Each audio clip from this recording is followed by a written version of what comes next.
I have learned that people will forget what you said. People will forget what you did, but people will never forget how you made them feel. With these words of the famous American feminist poet Maya Angelou, let me welcome you all to the Day 2 workshop on literary and communication skills, reflecting on the power of speaking to touch hearts.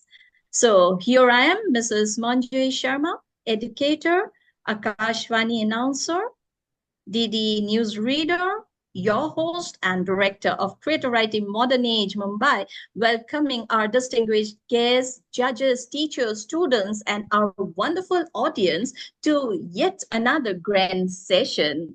Well, CWME is such a platform where the budding talents are encouraged to hone their skills with guidance from global educators, mentors, and renowned personalities.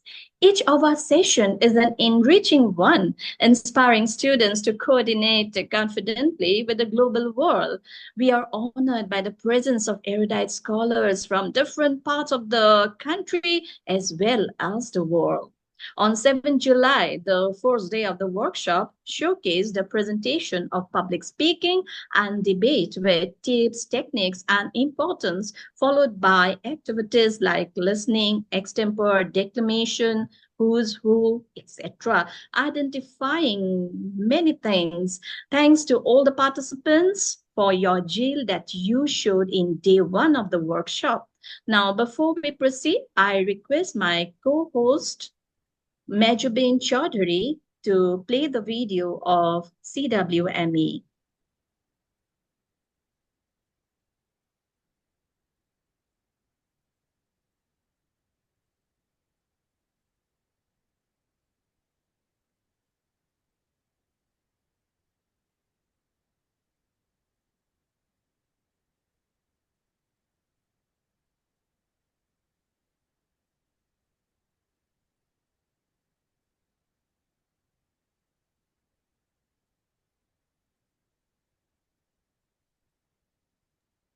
Sound is coming. No, Is there ma'am. sound? No, ma'am. The sound is not audible, ma'am.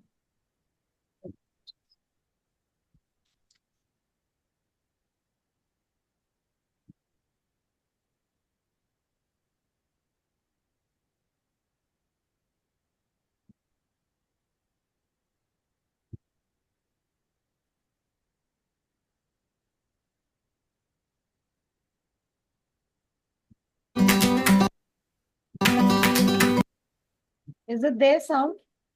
Yes, ma'am. Just a Sound? fraction. Yes, just.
Thank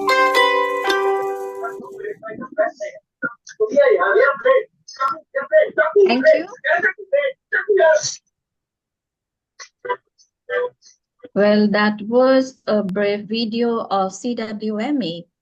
Well, it's our endeavor to make every child confident and encourage the intercultural blend for exchange of ideas, thereby developing interpersonal skills required for effective communication. I would request everybody to keep yourself muted.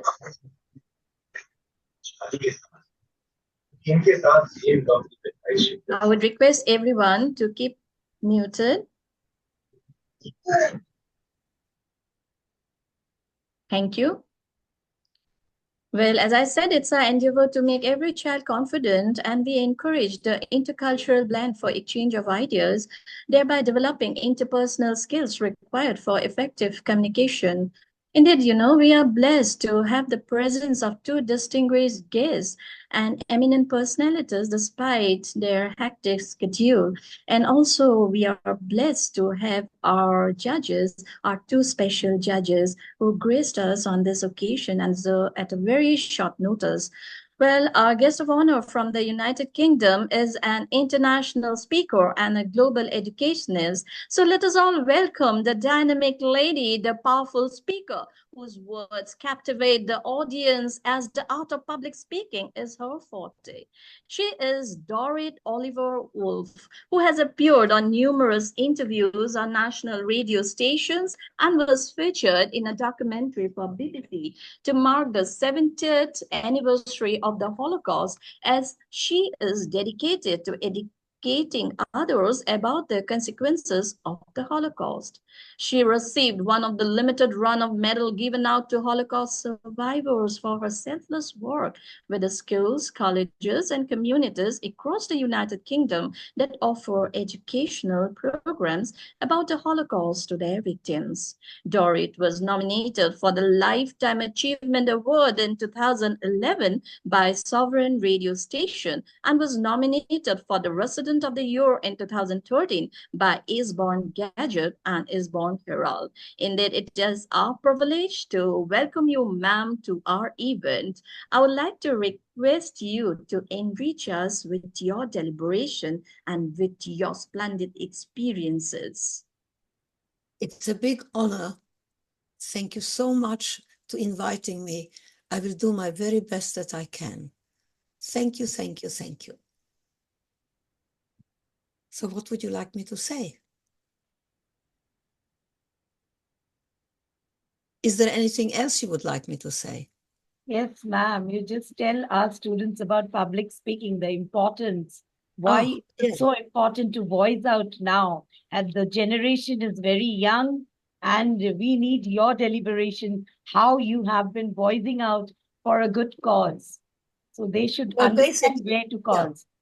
Yes, you see, if you read things in the paper or in the book, it is amazing because we have information and we choose what we want to hear and not to hear. However, if you have it said in words and in person, it's audio-visual experience. By telling a story, you put yourself into it and you are portraying a part of yourself because it becomes the story itself. It gets alive. It becomes personal. So I would so much what I'm trying to do. I am dedicating the rest of my life, which we never know how long it is. I hope I still have got a bit more, to talk to people about hope and importance of respect. I have had a childhood which, well, none of us chooses our childhood, and none of us chooses into which creed we are being born to. We are just born, and it is an amazing present. But it is not enough because you have to grow up, to live, to get experiences. And with each experience, it is like a jigsaw puzzle. It is, imagine a big carpet. It doesn't happen unless you put each stitch into it a different color, a different texture. And the aim is to have a beautiful carpet. And that is your life. Because with each and every experience that you have and what you do, there is still a little notch added to your carpet. Now, if you're born into a family that is very religious, then you obviously follow the suit and you became it. My family was not very religious. I was born to a Jewish family, but I didn't know that I was Jewish until we have gone to Budapest, to Hungary. And Budapest is a wonderful, wonderful city and the most fantastic parks. So my mother used to take me there. I was about 6 years old. I didn't know that the war had started or not. Well, with 6, you don't really know. And I didn't know my name was Dorit. In Hungarian, everybody called me Doriska, which is, well, that's what a little girl was called. And this woman, the great big woman, approached me and she spat in my eye and called me Budojido, which means a stinking Jew. And I just didn't understand. And I asked my mother, what is Jew? She says, I'll tell you later.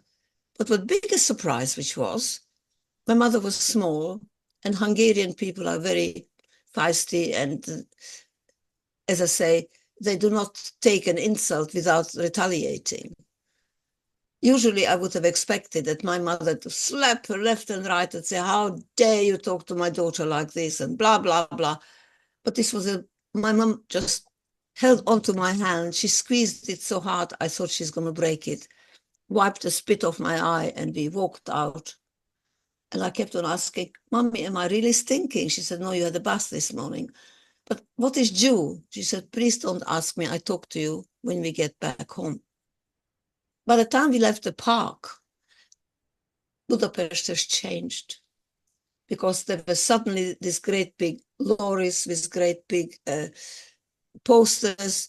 The stinking Jews have to lie, kill every Jew because as long there is a Jew around, you're going to starve. They're taking your money away. They're absolutely not. They are just the most horrible. They are vermin. And of course, it was a terrible. Suddenly I thought, am I a vermin? What is it to be Jewish? What is it? Is not everybody Jewish? Is not everybody the same?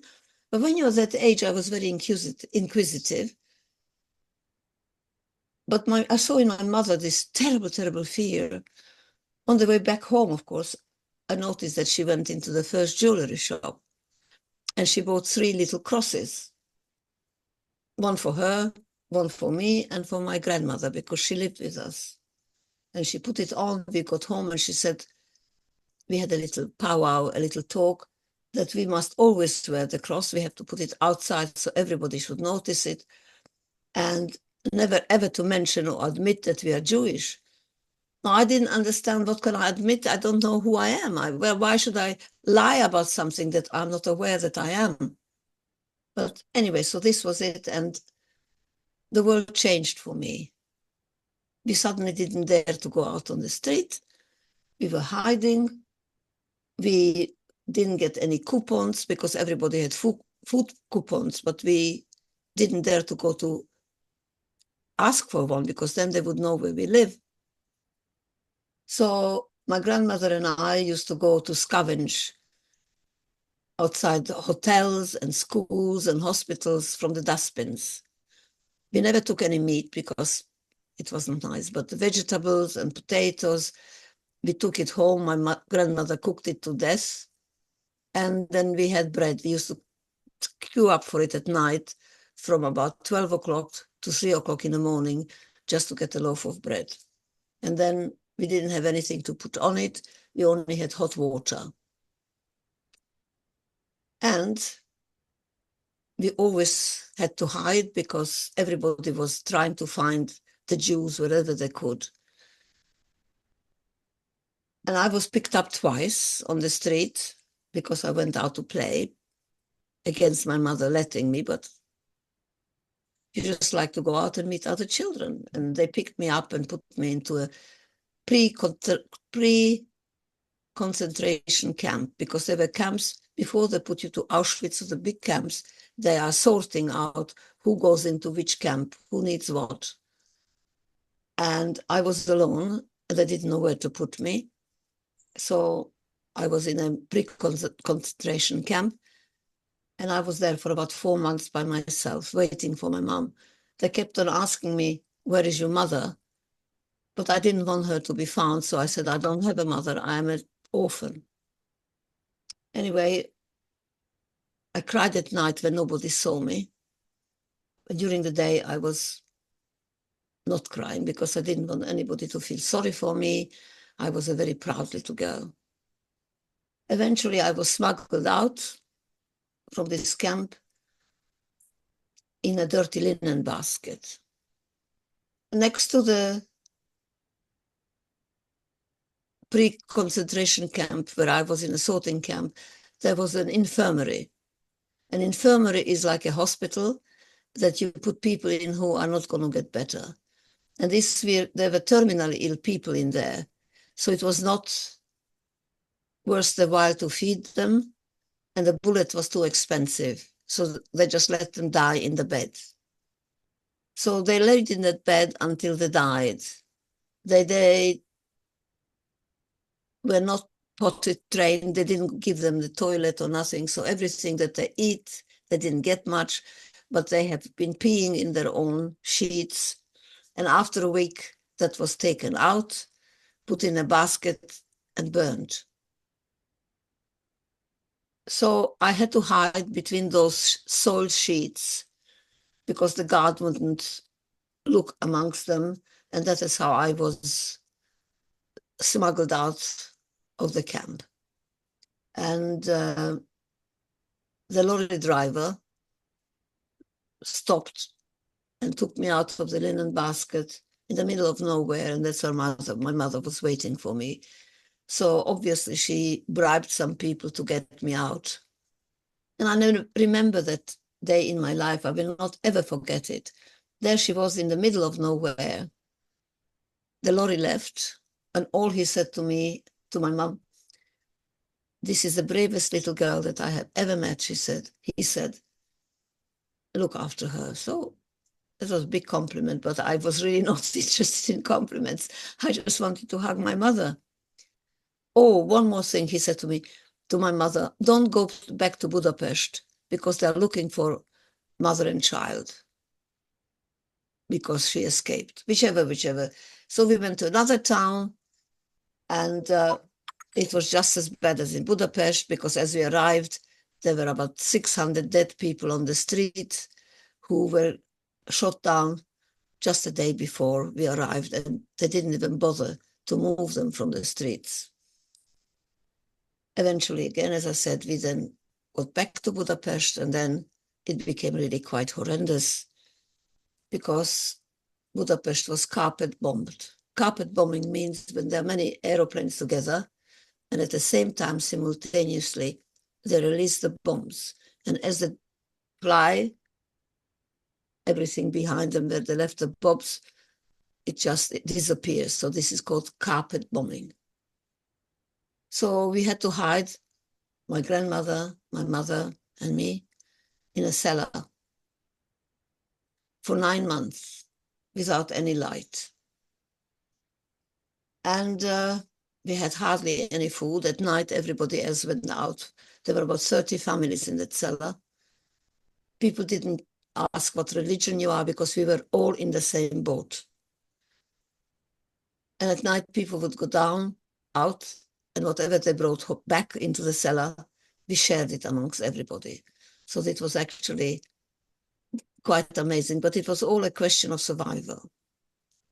By that time, I was 9 years old. Obviously, I had to skip all this because otherwise we would be here for 24 hours and more. And I was 9 years old. I lost all my hair. I had pleurisy and pneumonia, and I couldn't walk. I weighed 3.5 stone. I don't know how much it is in kilos. But I couldn't walk. I couldn't stand because I looked like a skeleton. Good thing they didn't have any mirrors around. I would have had a shock. There was another lady there. She was a doctor. And I noticed she talked to my mother. And she said, look, I'm very, very sorry to have to tell you this, but you are doing a wonderful job to keep your little daughter alive. But I'm sorry, oopsie daisy, you see my head is flying now up. But she hasn't got longer than 6 months to live. And I just thought, my goodness, whoever is ringing the bell. Do you mind 1 second? 1 second.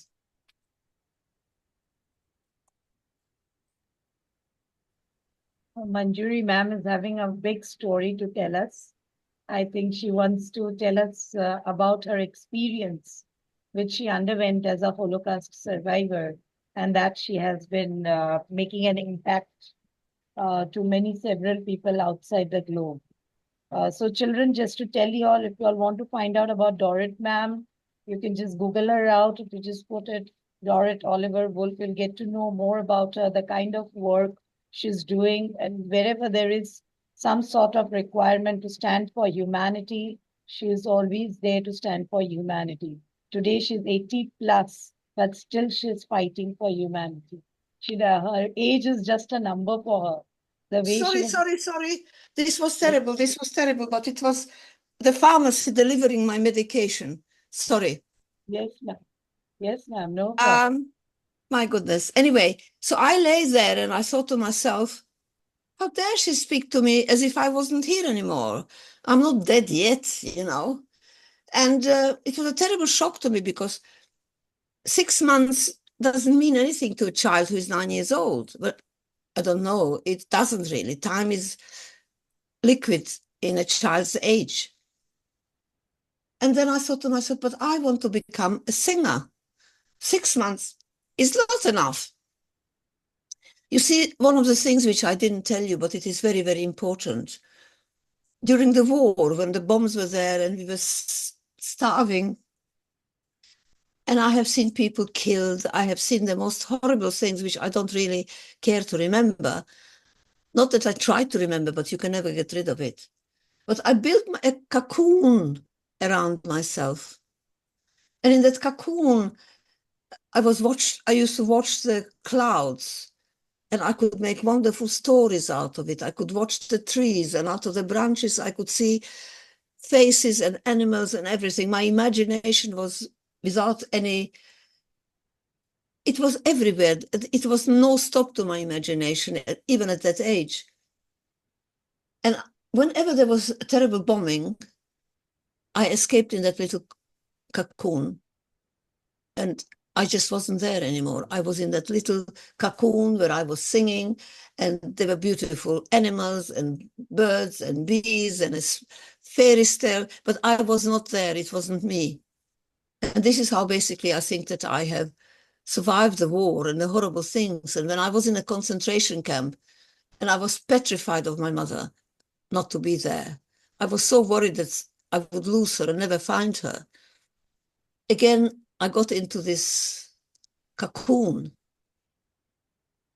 I'm often trying to get back to it now, but perhaps that cocoon has burst a little bit in the time that I have been around.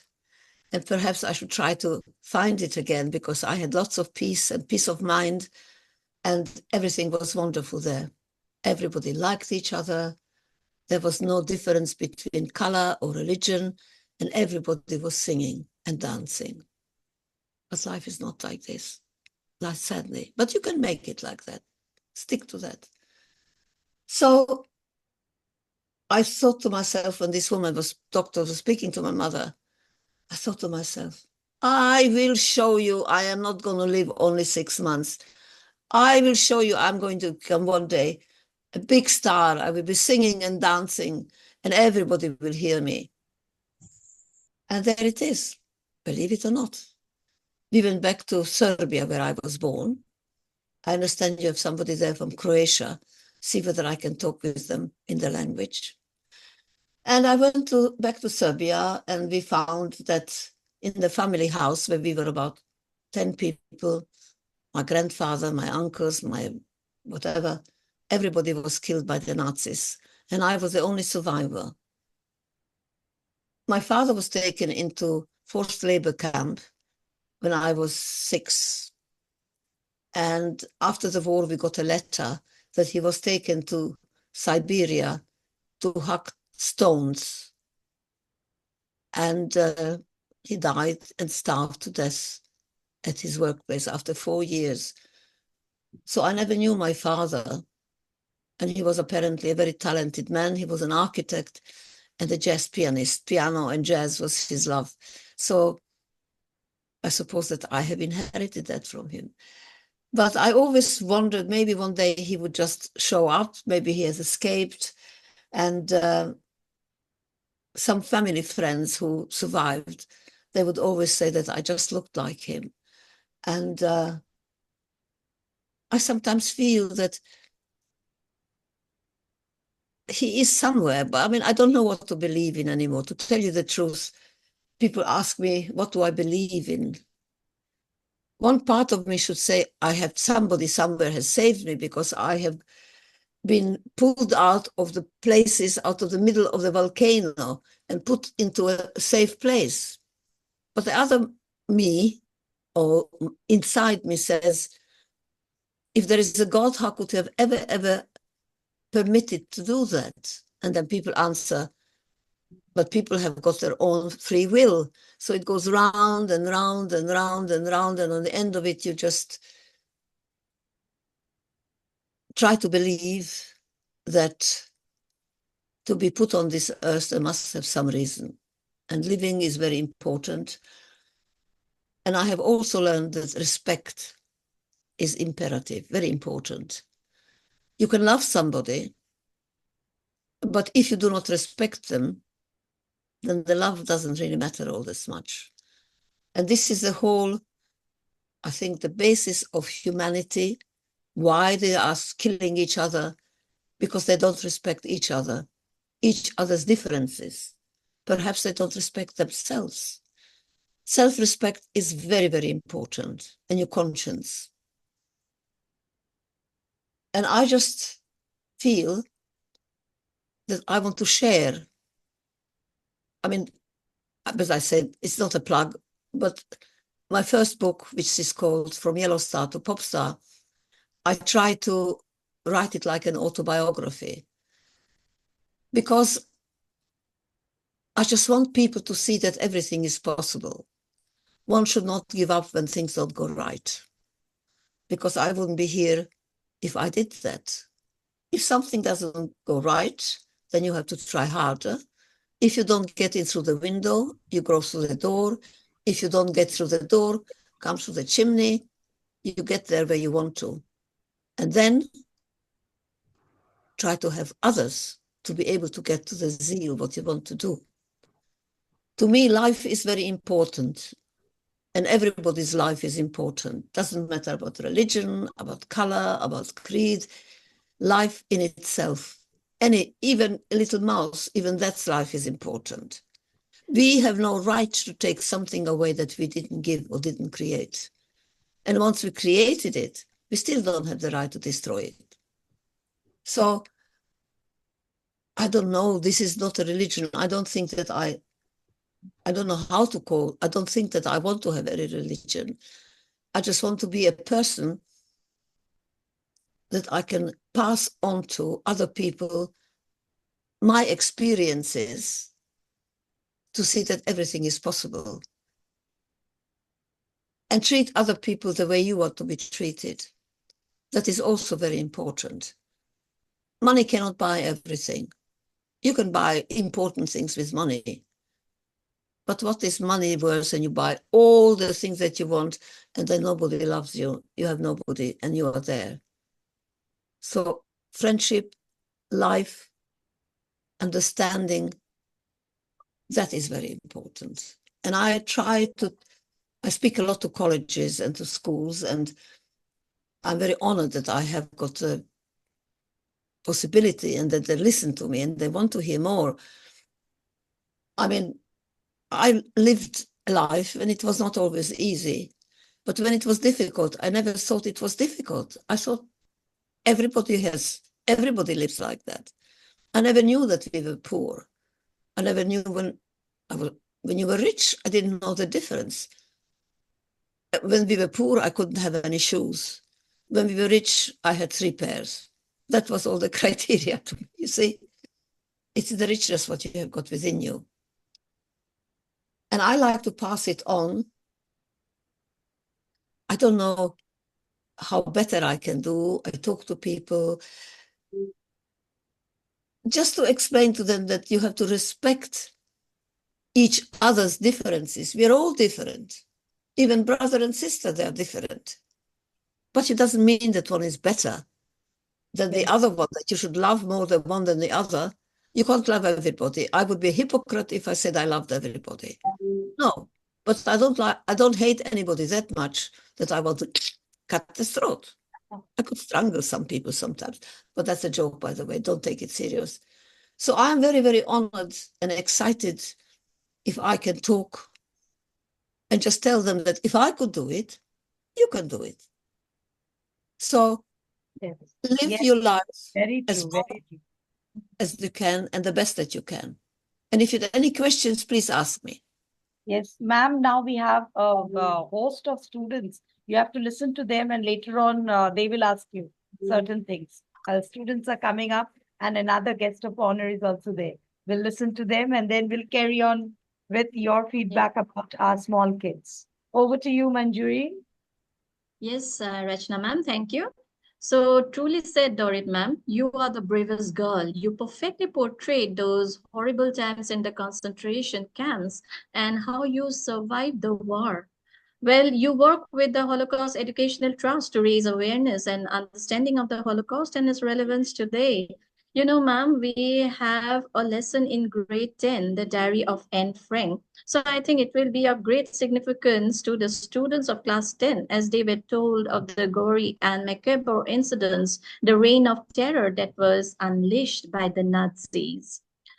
Ma'am, we will listen to you more as you also talked about the persecution of the Jews. But as for now, I would like to hand it over to Majubin Chaudhary for the further proceedings as we have the extempore speech competition. Over to you, Majubin. Thank you so much, Manjari ma'am. So I hope everyone is excited about the second day today, and I welcome you all back to this Creative Summer of 24. So today is the day of competitions. So we are up with our first event, that is extempore speech. Before that, I'd like to read out the rules and regulations of the competition. Please take a note of it. So the first rule, choose wisely, will display a series of topics in front of you and choose wisely. The second thing, please keep in mind that's about the time.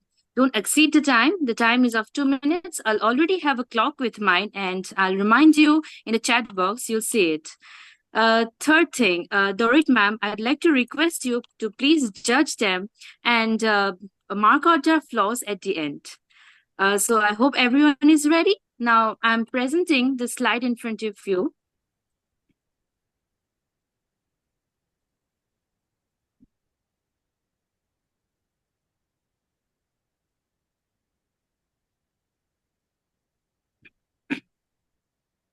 So here are the topics. And now I'm going to call out the first participant. All the best, everyone. Give your best and do well. So our first participant is Adrika Borthakur. Adrika Borthakur, please switch on your camera and start your speech.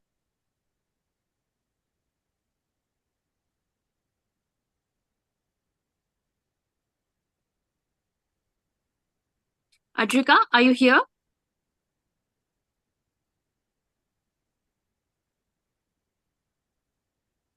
Shall we Manjari move? ma'am, do you have Adrika here? No, I can't see her. So we move to the second participant. Adrika is here. So Okay. Adrika, are you joining, Adrika? Please respond. You are muted. Okay, until she responds, let's move Okay, she has left a message that, ma'am, I'm unable to unmute myself. So Oh let's dear. move on to the next participant till Okay, Adrika so can. yes, ma'am. Okay, we'll call her at the end if she can unmute herself. So we have our next participant, that's Akshita Burman. Akshita, please switch on your camera and unmute yourself and start with your speech. Good evening, everyone. My name is Akshita Burman. Today I shall speak about my favorite movie. Okay, my favorite movie is called The Fault in Our Stars. It is based on a book by John Green. The book. It entails a story of two best friends who met each other in a cancer treating camp, and they became really good friends really fast, and then they spent time together. But then okay, so the two friends were Hazel Grace Lancaster and Augustus. um After a while, they came to know that Augustus actually cannot treat his cancer, so he had to she knew that he will die. So they decided to go to the Netherlands, Amsterdam in the Netherlands, and they decided to have a vacation together to spend one last week with each other. It is so emotional the way they connect, and it's just I wish that I had like such a friendship with somebody. And I was so upset when it was disclosed that Augustus was going to die, but Hazel, she was supposed to live with his death. How is she supposed to deal with the grief, and how is she supposed to mourn when she herself has cancer? She wonders, why is it not me? Why is it him? He's such a wonderful personality. Why is it not me who should die? Why is it him? So they go to the vacation in Amsterdam and they spend time together. They also meet Hazel's favorite author, Peter Van Houten. They go to his house, and he turns out to not be a good person. He made fun of them for having cancer, and he made fun of Augustus for dying, that about the fact that he was going to die. And I was really upset when he said all those things, because it's just the way society perceives cancer-ridden people. They are always subjected to such pity and sorries, and I'm sorry for you that you're dealing with cancer. I wish I could do something. Like, that never helps. Saying those things never help. So it was really sad when I found out that Peter Van Houten, the way he writes, he's such an amazing person. But when they met him in real life, he turned out to be such a bad person. Then, after the vacation ended, they went back to um, America, and Augustus found out that he only had one day to live. So he wanted to hold a pre-funeral for him, because he wanted to see how people would be like at his funeral. So he invited his best friend and Hazel to say to say their speeches, and it was just so I was just so sad when um, Hazel cried while saying her speech in during his pre-funeral, and Augustus was also so sad that he was about to die and he's going to leave this wonderful world. So that is my favorite movie, because it just encompasses society's greatest flaws when it comes to cancer, and I just love tragic best friend stories and all.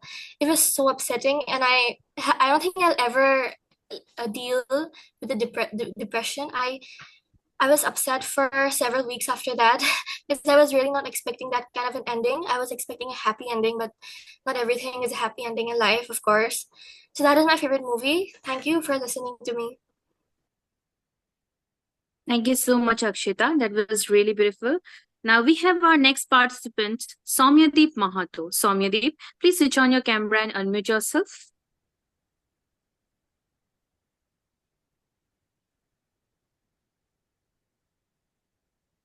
Soumyadeep, are you there? Am I audible? Yes, you're audible and visible. Please start. Yeah. So artificial intelligence is a set of technologies that enable computers to perform a variety of advanced functions. Hello, myself Samadhi Mahato from Guwahati. Today I'm going to say a speech on um, importance of AI in education. The phrase AI or the importance of AI in education might seem like just a keyword, but it encaptures the essence of a profound shift that is occurring in the real time of learning. Let's understand why it matters.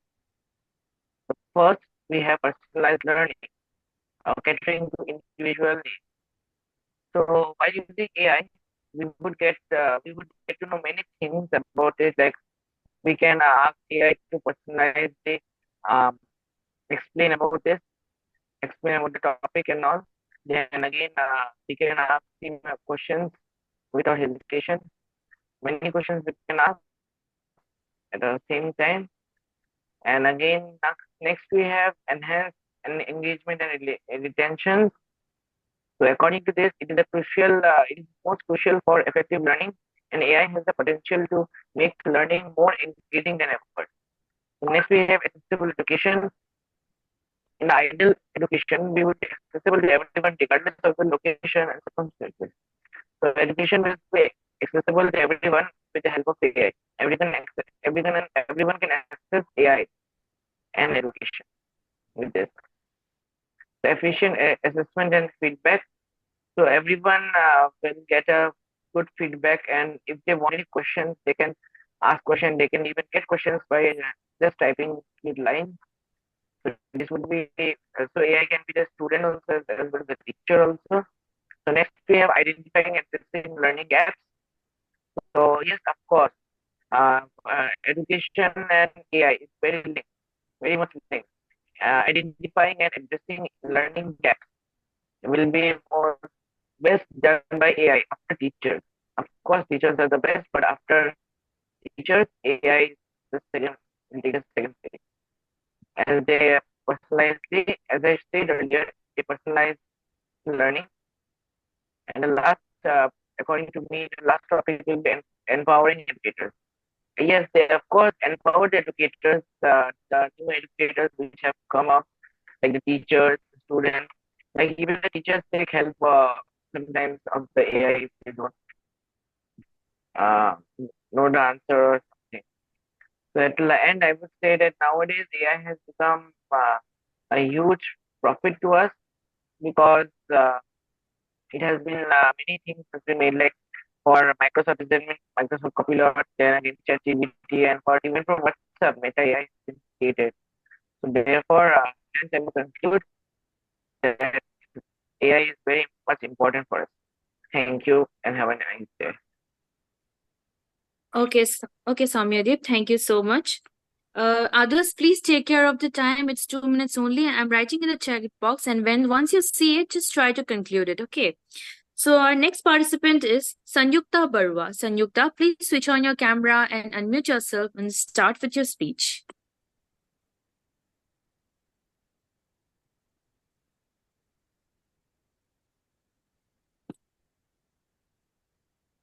Sanyukta, are you here?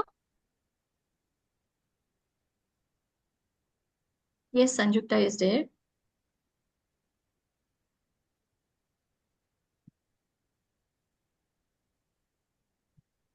You're not audible, Sanyukta.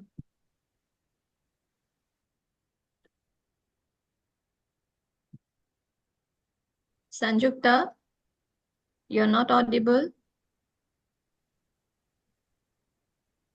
We can't hear you, Sanyukta.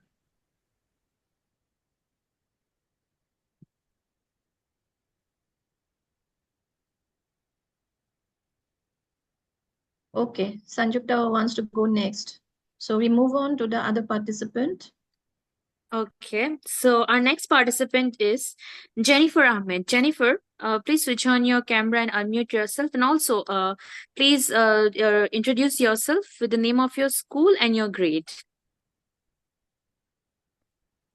Hi, my name is Jennifer Ahmed. I'm from class 10 from Brahmaputra Valley Public School in Guwahati, Assam.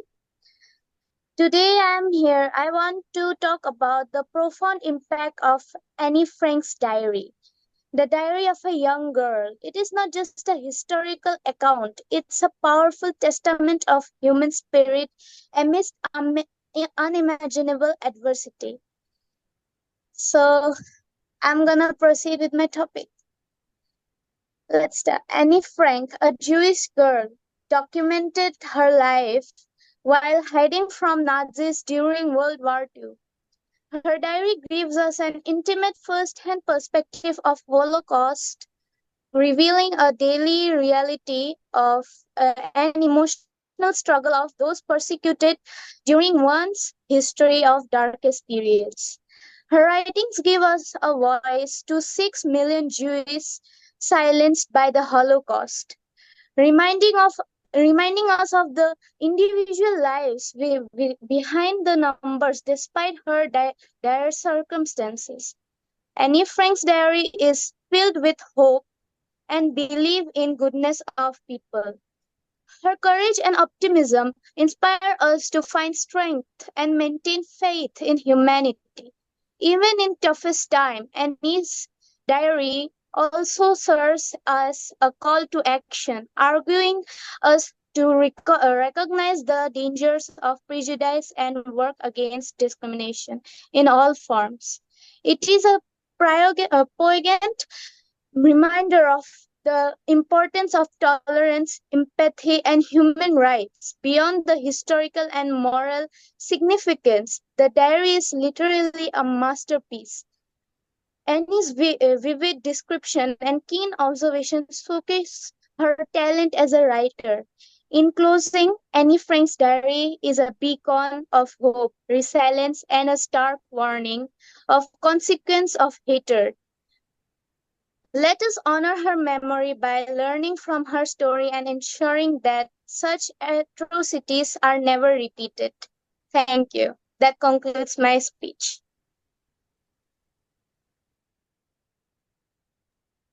Okay. So now we would like to move on to the first participant who couldn't join us. That's Adrika Borthakur. Adrika Borthakur, can you unmute yourself now? Good evening. Am I audible? Yes, you're audible and visible. Please introduce yourself with the name of your school and your grade and start. Good evening, everyone. My name is Adrika Borthakur. I am a student of class 11 science stream in Marias Public School, Assam. So today I'm going to speak on a really important topic that I believe is emerging as a great force in today's generation. My topic for today is technology and mental health.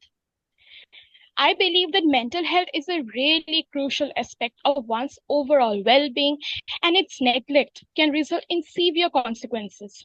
Yet, mental health often goes unnoticed and unaddressed in many cases. It is due to inadequate resources, and also, as we know, there is a big stigma and taboo around mental health problems.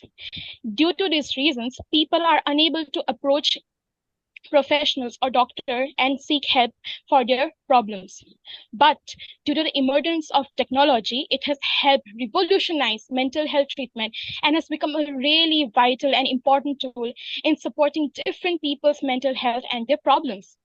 With the rise of technology, different people who are suffering with any form of mental health problems or who feel that they should contact with a professional or doctor can contact one through online or digital sources without any form of hesitation, despite of their financial status, their social status, etc. So digital technologies has helped people connect to online doctors, to online professionals, where they can talk without any form of hesitation. They can share their problems, they can share their symptoms, and help themselves to overcome any form of mental health problem and make themselves a better person. So one of the greatest outcomes, I believe, of technology has helped people connecting with one another online. So technology has the potential to improve mental health outcomes. For example, a virtual reality therapy has helped a person to connect with other persons who are facing the similar problem like that person, and has helped that person to connect with other people online, which has helped the person to improve its mental health, their symptoms, their struggles, by connecting with other people, assuring them that they are not the only one. It has helped people to connect with officials. It has helped people to connect with individuals online. And as I say, it has helped a lot of people to improve their mental health. Thank you really much. This concludes my speech. Okay, Ajika, that was nice. So now we have our next participant who also couldn't join us. That's Sanyukta Barwa. Sanyukta, can you speak now? Am I audible now? Yes, you're audible. Okay. Good evening, everyone. My name is Sanyukta Borua. I am from Marias Public School, 11th grade. Today, I'll be talking about the significance of Anne's Frank Diary. So, the Anne's Frank Diary is very close to my heart because it's one of the first books that I have ever read. And as a teenager now, when I first studied, I was pretty young, but as a teenager now, really so much understand her better because she was only a simple girl living who wants to live a simple life. She's a school student just like me, and it's really unfortunate in what she had to go through at such a young age. I will probably never, or I have never been in such a situation like she has been through, and not even a fraction. And it really inspires me that keep going. And my most favorite quote, and from the entire book, is the one of her quote that paper has more patience than people. It's a very beautiful quote because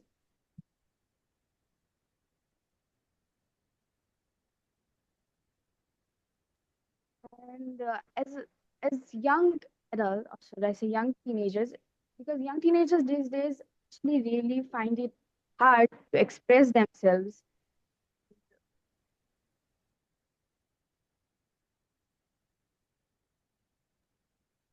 And it's also shown how an adorable relation she had with her grandmother, and how she used to lit extra candle during her birthdays in the memory of her grandmother.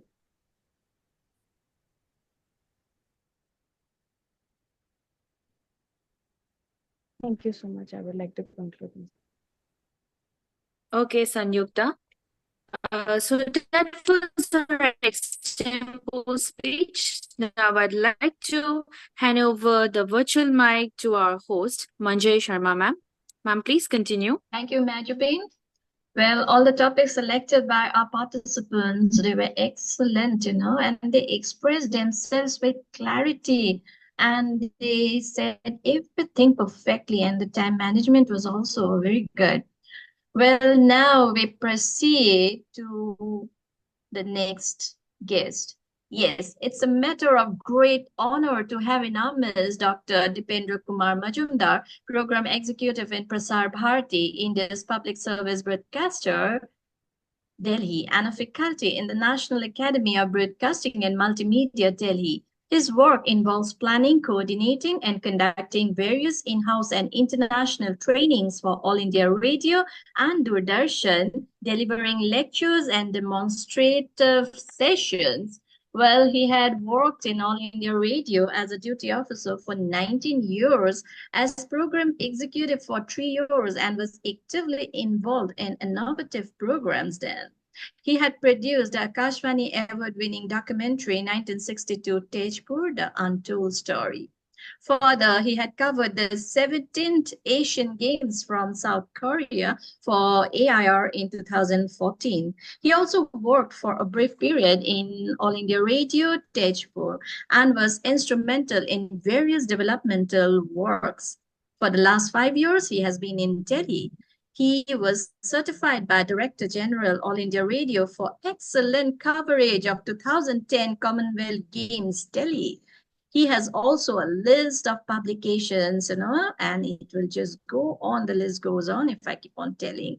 Well, his versatility enriched us with the signature tune of the Western music program of All India Radio Guwahati with his captivating voice. So here we have the multifaceted, vivacious, erudite, and jovial personality, Dr. Dipendra Kumar Majumdar. Welcome you, sir, to our event, and our students are equally excited to listen to your deliberation.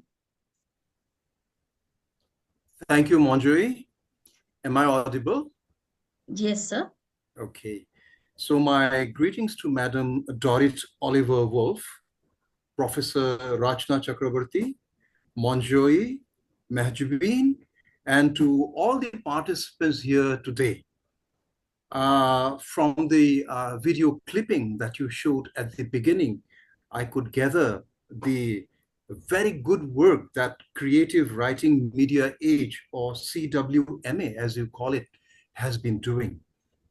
And as I find out, I mean, from the speeches that our students have delivered, it's excellent, very good. And from what I heard from Madam Dorit Oliver Wolf, Madam, I tell you, I felt like I was watching a film, your life story. It was really heart-wrenching. I mean, it's so nice to know that you have been through those trauma in your personal life, and today you are here with us to share your experiences. I totally agree with you that respect and discipline is a must in today's society. There were many questions I wanted to ask you, but I don't think I'll be doing justice to this session because it'll go on and on. There are so many things. I'll take some of the time with you and I'll try to find out more from you. Yes, I think the major problem in the world today is of communication. And if the students who are here, if you have watched the proceedings from the Parliament of India, you will find out the communication gap, or the noise that we say technically, which creeps into communication, what sort of problems they can create. It is very, very essential that we make ourselves clear in our communication, be it written or be it the spoken word. There are other things, as you said, like Monjoy was saying, that you'll be going in for offline or physical meeting of all the participants. Yes, that is something which we call technically kinesics, your body language. I remember a very interesting it's an encounter actually with one of the directors of the Asia Pacific Broadcasting Institute in Kuala Lumpur. So during the COVID years, we had a lot of webinars. So she knew me very well. But then when she came to Delhi and she saw me, she said, "Oh my goodness, you're so tall." And the whole thing changes. So meeting people personally is very, very important. And but we do use the technology that we have today with us to digitally connect. And it's a boon in a way that, see, we could connect with Madam Oliver. And she said, like, I have never been to India, but still we are talking with her. And she is sharing her wisdom and we are benefited from that. So yes, as I think Shomodip had just talked about AI in education. So yes, technology, somebody else had also spoken about technology. I think Sanjukta, yes, that is a boom. But I'll speak about those, how, like, there are limitations. So you must know where you should limit technology. And as you all know, man is a social animal. See, what is the highest punishment that can be given to a person, even in our country or the world over? prisons. What does a prison actually do to a person? Isolation. We need to talk. We need to get in touch with one another. So, communication. And again, you see, as Madam Oliver had spoken about, this country's, the race, the religion, everything is man-made. You don't find caste and creed among lions. You don't find caste and creed among tigers. It is all man-made. And because of that, now what actually, I think Sunanda Chetri is here from Sweden. I remember last year from the John Copin University in Sweden, they had invited me for a course in intersectionality. There we again deal with the man-made barriers in society and how they actually create problems for us. So I insist that you should have clarity in your communication. As far as my experience in Delhi is concerned, here I find that, when you go to, especially to the offices, to the public offices, people talk about a lot of peripheral points, and then they say, sorry, Madam Oliver, if you do not understand Hindi, they would say, "Kehne ka matlab." Now, "Kehne ka matlab" comes at the end, and that is where they actually say what they want to say. Now, that is, you can say, another style of speaking where they touch upon the peripheral points to create the domain of what they're actually trying to tell you. And then they come down to the actual thing. So I tell you that, in your communication, there are different styles of communication. The time will be too short here. And I hope next time I'm here with you, I'll be able to deliberate more on that. But yes, somebody was speaking about mental health. I just remembered that. Agreed, this technology helps. But as far as mental health is concerned, I think the discourse should go on. I tell you, a lot of problems in this world will get eliminated if we have the conversation going. But again, there are a lot of nitty-gritties there. You must find out who is at what level. So unless you can deliver what you want to deliver at that appropriate frequency, it will not be received the way you want it. And that message may get aberrated. Be very careful in that. And cross-cultural communication, yeah, that's a big area. You can just go on talking about it. It'll take 2-3 sessions, because when you cross cultural barriers, different things mean different. Salutations are different. Greetings are different. I think I just remember I heard somewhere in Africa, there is a convention that when people greet you, they spit on your hand. Now that is the way they greet people there. It is accepted. But for a person who goes to that place from outside, my goodness, what is it doing? So cross-cultural communication is a very important area. And when you cross countries, you must be aware of how people behave there, how people talk, what is the conventions there. I had a small PPT here. If Monjoy, I'm permitted, I would just like to take a few more minutes and I would just rush through that PPT. I know it's already late. Can I do that? Yes, surely, sir. Our students will definitely love it. Let me try. I'll try the share. And yes, share. Is it visible? Yes, sir, it's visible. Okay. So basically what I'm trying to say here is, I'm trying to touch upon a very important point. It is the sensitivity in language. Now, for the participants, can you see the slide? Yes, sir. There are 2 sentences there. Number 1 is fire is one of man's greatest invention. And the number 2 is fire is one of humanity's greatest invention. Which do you think is more appropriate? Anybody can just answer me. Humans, I would say. Please.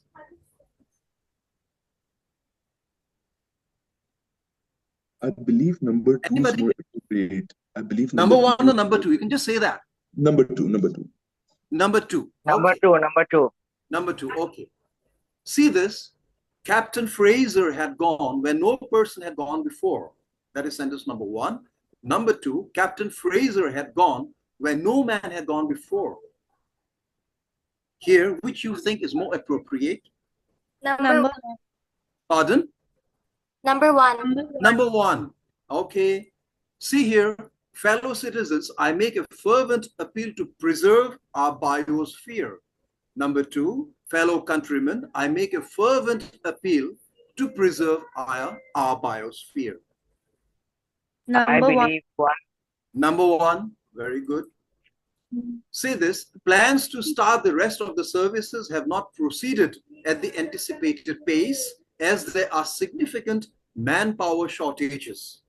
Number two, plans to start the rest of the services have not proceeded at the anticipated pace as there are significant workforce shortages. Number two. Number two. Number two. Number two. Very good.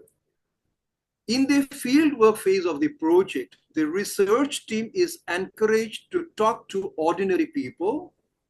Sentence number two. In the fieldwork phase of the project, the research team is encouraged to talk to the man in the street.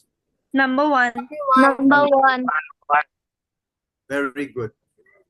The forefathers of today's villagers used the same methods for catching fish as today's villagers.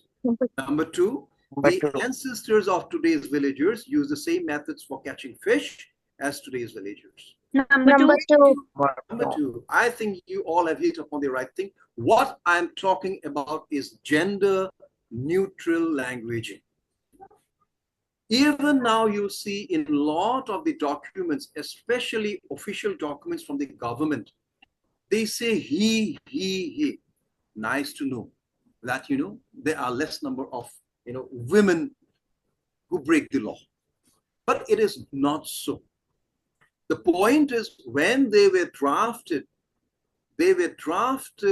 keeping the men in mind.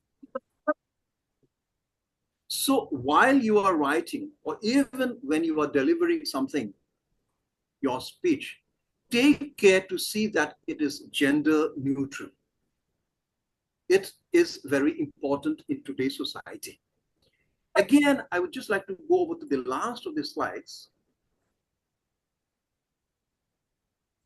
You see, here, the first sentence reads, I am angry and I'm fuming.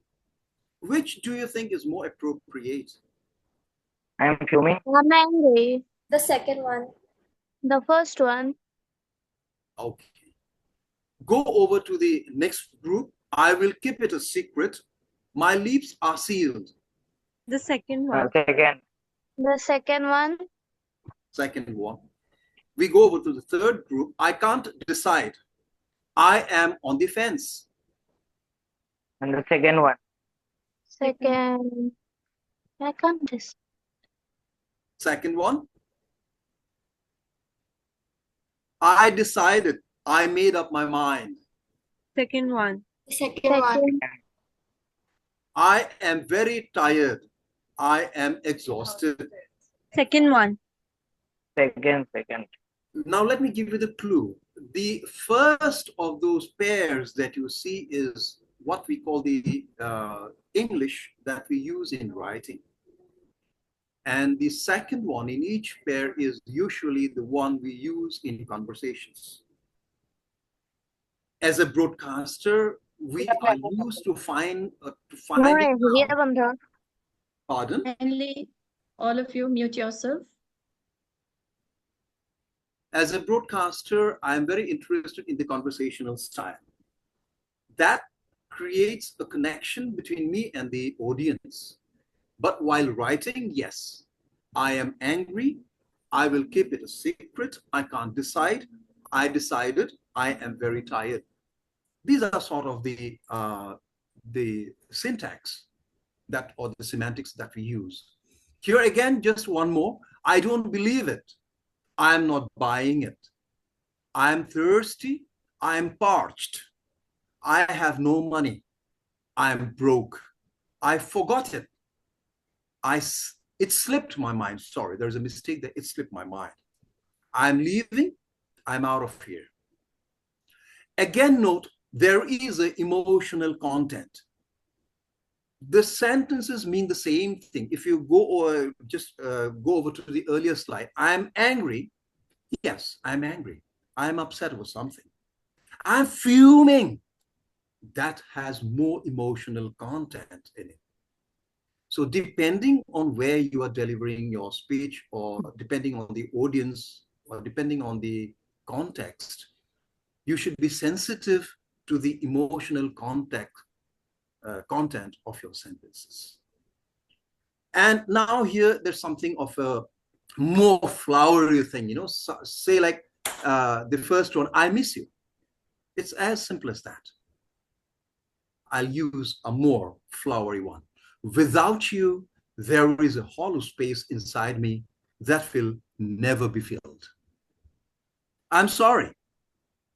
I bleed for the pain I caused you, as if your wounds are my own. So it depends on the context. So where you feel that you need to be a bit more flowery, you need to be a bit more decorative. So there are these things in the language. So say, if you say goodbye, the more elaborate thing is, I will keep you tucked away in my heart for the rest of my life.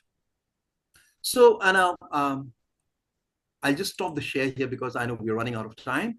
So there are a lot of things that I wanted to tell you, but these are the basic things always keep in mind when you are communicating, be it the written or the oral.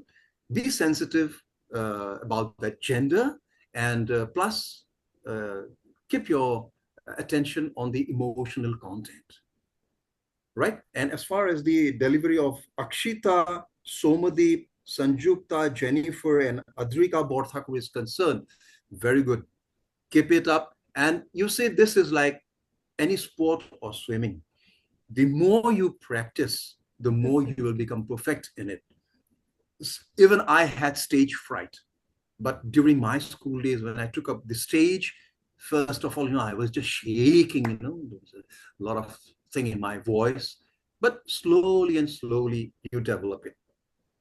So develop that skill. It'll come very handy in your life. You'll have to face a lot of interviews. As I gather, you all are in your school. So you have to go over to your graduation, and then you'll go for the interviews for your jobs.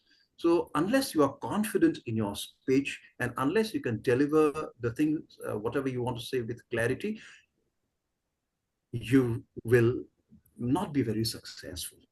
Let me tell you that very bluntly. So nowadays, actually, India is probably, we are now the highest populated country in the world.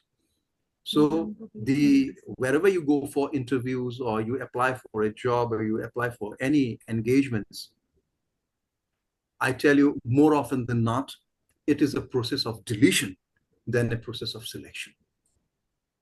They'll just try to find out how they can delete people, and obviously who are left, and even that, they'll go for a scrutiny and they'll select a few. So with those words, I wish you all the best for your life. And Monjoy, I think we're running out of time, so I hand it over to you. Thank you so much, sir. That was quite enlightening. You told about the style of communication, crossing cross-cultural conventions, and of course your slide presentation, which made us all engaging and thinking, And it told us about gender-neutral languages, and that is so important, sir. Well, we would like to continue listening to you, and we will definitely be enlightened if you kindly grace our event in future. And I do hope that our children will always want to listen more and more from an erudite scholar like you. Well, then now we request you to judge the declamation competition, which incorporates the speaker's feelings and interpret the content of their speech. Well, we have a few options. That is the speeches of great leaders. May I now request Majubin to kindly proceed with it? and also notify the rules of the declamation competition. It's over to you, Majubi. Once again, thank you so much, Manjay ma'am. So again, we are up with second competition of today. So that is declamation speech. We already posted the topics earlier, so I hope everyone is ready with their speeches. Now, before that, I'd again like to uh, declare the rules and regulations of the competition. First rule, as you all know, the time limit. Please maintain the time limit. It's just 2 minutes. I'll warn you in the chat box. Please do check. Don't cross the time limit. Second thing, Dipendra sir, I'd like to request you to please take a note of the students' speeches and judge them. Now, we are going to start a declamation speech. All the best, everyone. Give your best. Our first participant is Swarnali Mitra. Swarnali, please switch on your camera and unmute yourself and start your speech. Before that, I'd like to share the topics.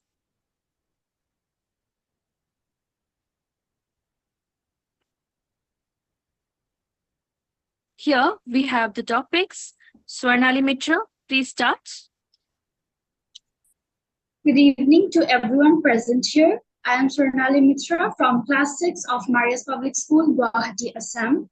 Today I will be speaking on the topic Inauguration Speech by Nelson Mandela on May 10, 1994.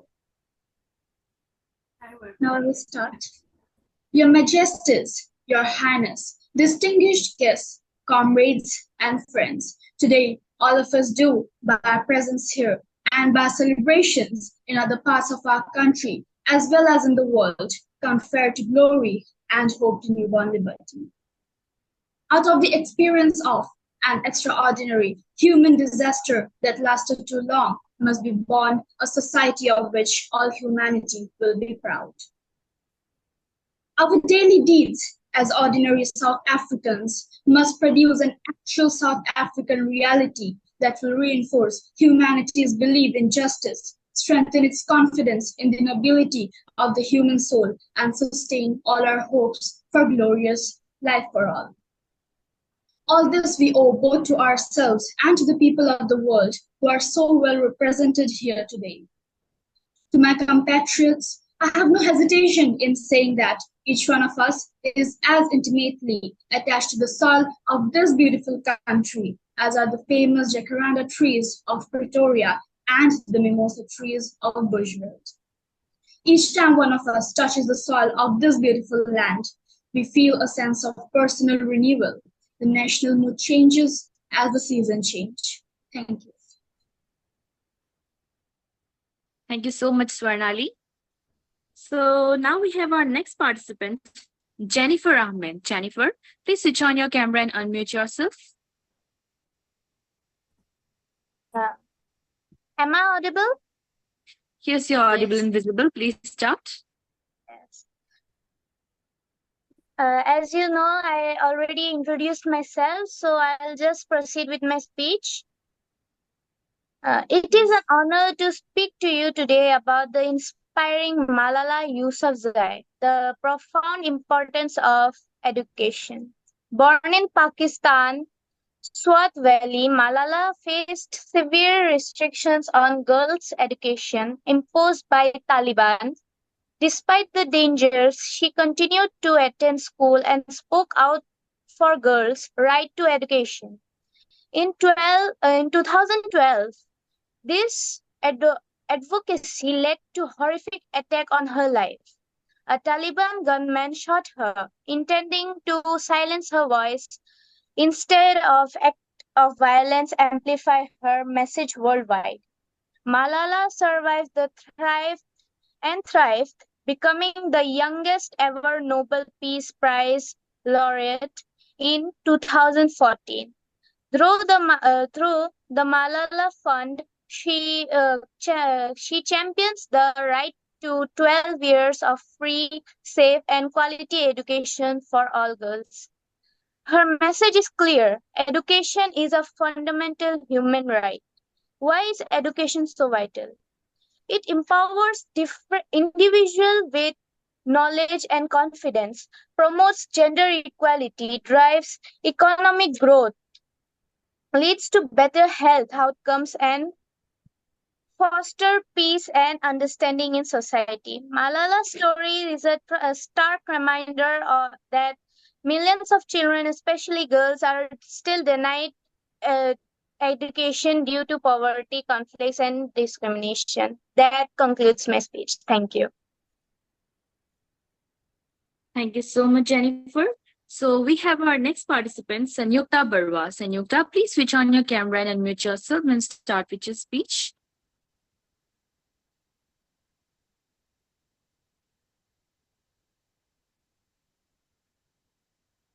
Sanyukta, are you there?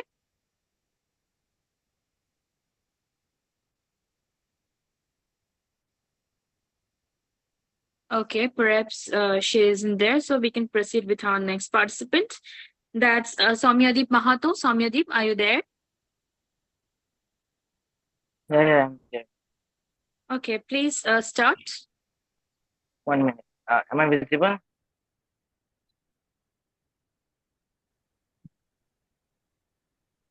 Yes, Hello? Soumyadeep, you can start. Am I visible? Soumyadeep, you are not visible. One. Now?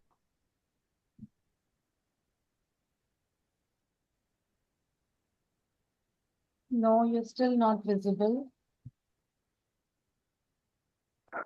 So perhaps may I go next, if you don't mind.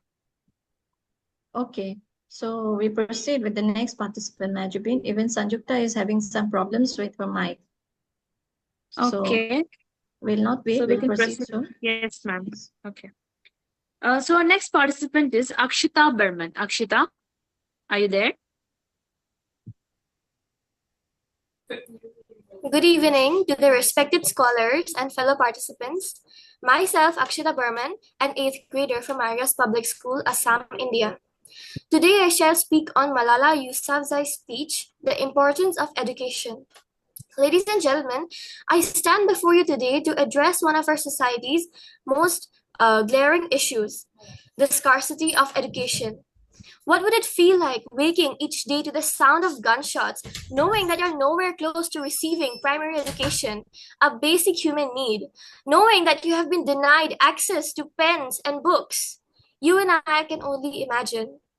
This is the sad reality of countries like Pakistan, wherein young girls are deprived of primary education, especially in rural areas due to factors such as religion, social background, financial issues, and the mindset of their parents. So, for how long are we going to tolerate illiteracy in women? How long do we have to wait till women have started dominating the educational sector? We only grasp the true value of light when there is darkness. We only realize the importance of our voice when we're silenced. Why is it that those countries which we deem strong are so successful in creating wars, but so weak at bringing peace? Why is it? Why is it that selling guns is so easy, but selling books is so hard? It's not just the world leaders and politicians who must contribute. We must too. To change the world for the better, to educate the boys and girls, to change society's mindset. I, you, we. It is our duty. One teacher, one child, one book, and one pen is the key to changing the world. Education first. With this, I would like to conclude my speech. Thank you for listening to me. Thank you so much, Akshita. So we have our next participant, Adrika Borthakur. Adrika, please switch on your camera and unmute yourself if you're there. Am I audible and visible? Yes, Adrika, you're audible and visible. Please start. Good evening, everyone. My name is Adrika Borthakur. I am a student of class 11, Marias Public School, Assam. Today, I am going to deliver Dr. APJ Abdul Kalam's My Vision for India. I have 3 visions for India. In 3,000 years of our history, people from all over the world have come and invaded us, captured our lands, conquered our minds. From Alexander onwards, the Greeks, the Turks, the Mongols, the Portuguese, the British, the French, the Dutch, all of them came and looted us, took over what was ours. Yet, we have not done this to any other nation. We have not conquered anyone. We have not grabbed their land, their culture, and their history and tried to enforce our way of life on them. Why? Because we respect the freedom of others. That is why my first vision is that of freedom. I believe that India got its first vision of this in 1857 when we started the War of Independence. It is this freedom that we must protect and nurture and build on. My second vision for India is development. For 50 years, we have been a developing nation. It is time we see ourselves as a developed nation. We are among top 5 nations in the world in terms of GDP. I have a third vision. India must stand up to the world because I believe that unless India stands up to the world, no one will respect us. Only strength respects strength. We must be strong, not only as a military power, but also as an economic power. Both must go hand in hand. With this, I would like to conclude my speech. Thank you. Thank you so much, Adrika. So we have our next participant who couldn't join us earlier. That's Sanyukta Barwa. Sanyukta, are you there now?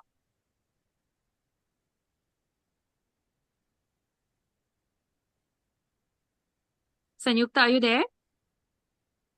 Okay, she is having some issue.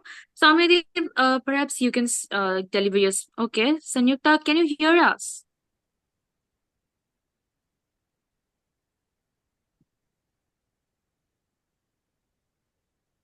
Then Sanyukta, please start with your speech.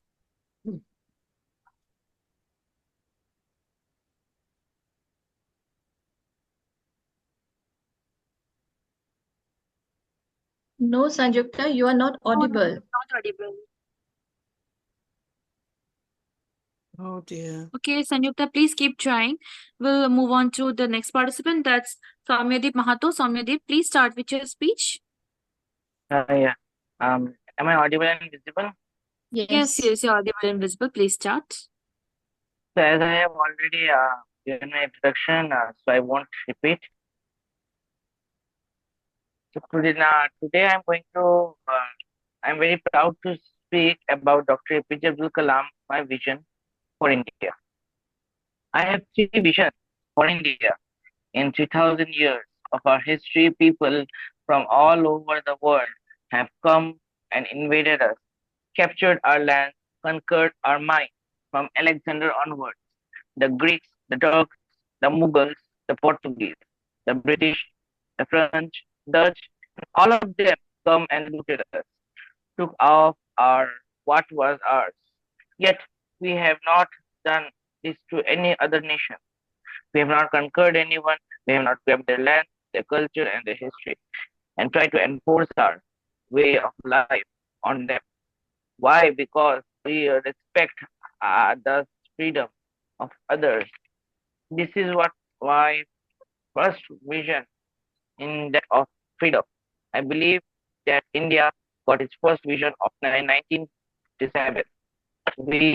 When we started the war of independence, and this is the freedom we had. We have 10% growth rate in most areas. Our poverty levels are falling. Our achievements with great height are being globally recognized today. Yet we lack the self-confidence to see ourselves. The vision India is development. For 50 years, we have been developing nation. It is a time we have seen ourselves as a developed nation. We among top 5 nations in the world term GDP. In the third vision, India must have stand to the world because I believe that unless India stands up to the world, no one will respect us. Only strength respects strength. We must be strong and only as a military power, but also as economic power. But must go hand in hand. My good fortune was to have worked with 3 great minds, Mr. Vikram Sarabhai of the Deputy of Space Professor Satish Dhawan, who had succeeded his him and Dr. Barman Prakash, father of nuclear material. I was lucky to have worked with all the three of them closely and consider this a great opportunity. Thank you for this. I would end the speech and have a nice day. Bruno! Thank you so much, Soumyadeep. So do you have Sanyukta here? Sanyukta, are you here? Yes, am I finally audible? Yes, you're audible. Okay, You're okay, audible. Please just start 1 with your minute. speech. Just a minute. Okay.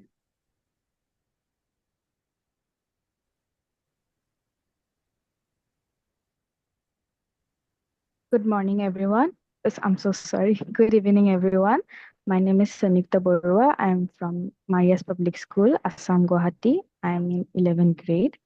Today, I'll be saying the speech of Martin Luther King, I Have a Dream. I am happy to join with you today in what will go down in history as the greatest demonstration for freedom in the history of our nation. 5 years ago, a great American in whose symbolic shadow we stand today signed this momentous decree is a great beacon of light, of hope. Millions of Negro slaves who have been seared in the flames of the withering injustice came as a joyous daybreak in the end have been seared. 100 years later, the still not free. 100 years later, life of a is still badly crippled discrimination. 100 years later, that still languished in the corners of American society and find himself in jail in his own land.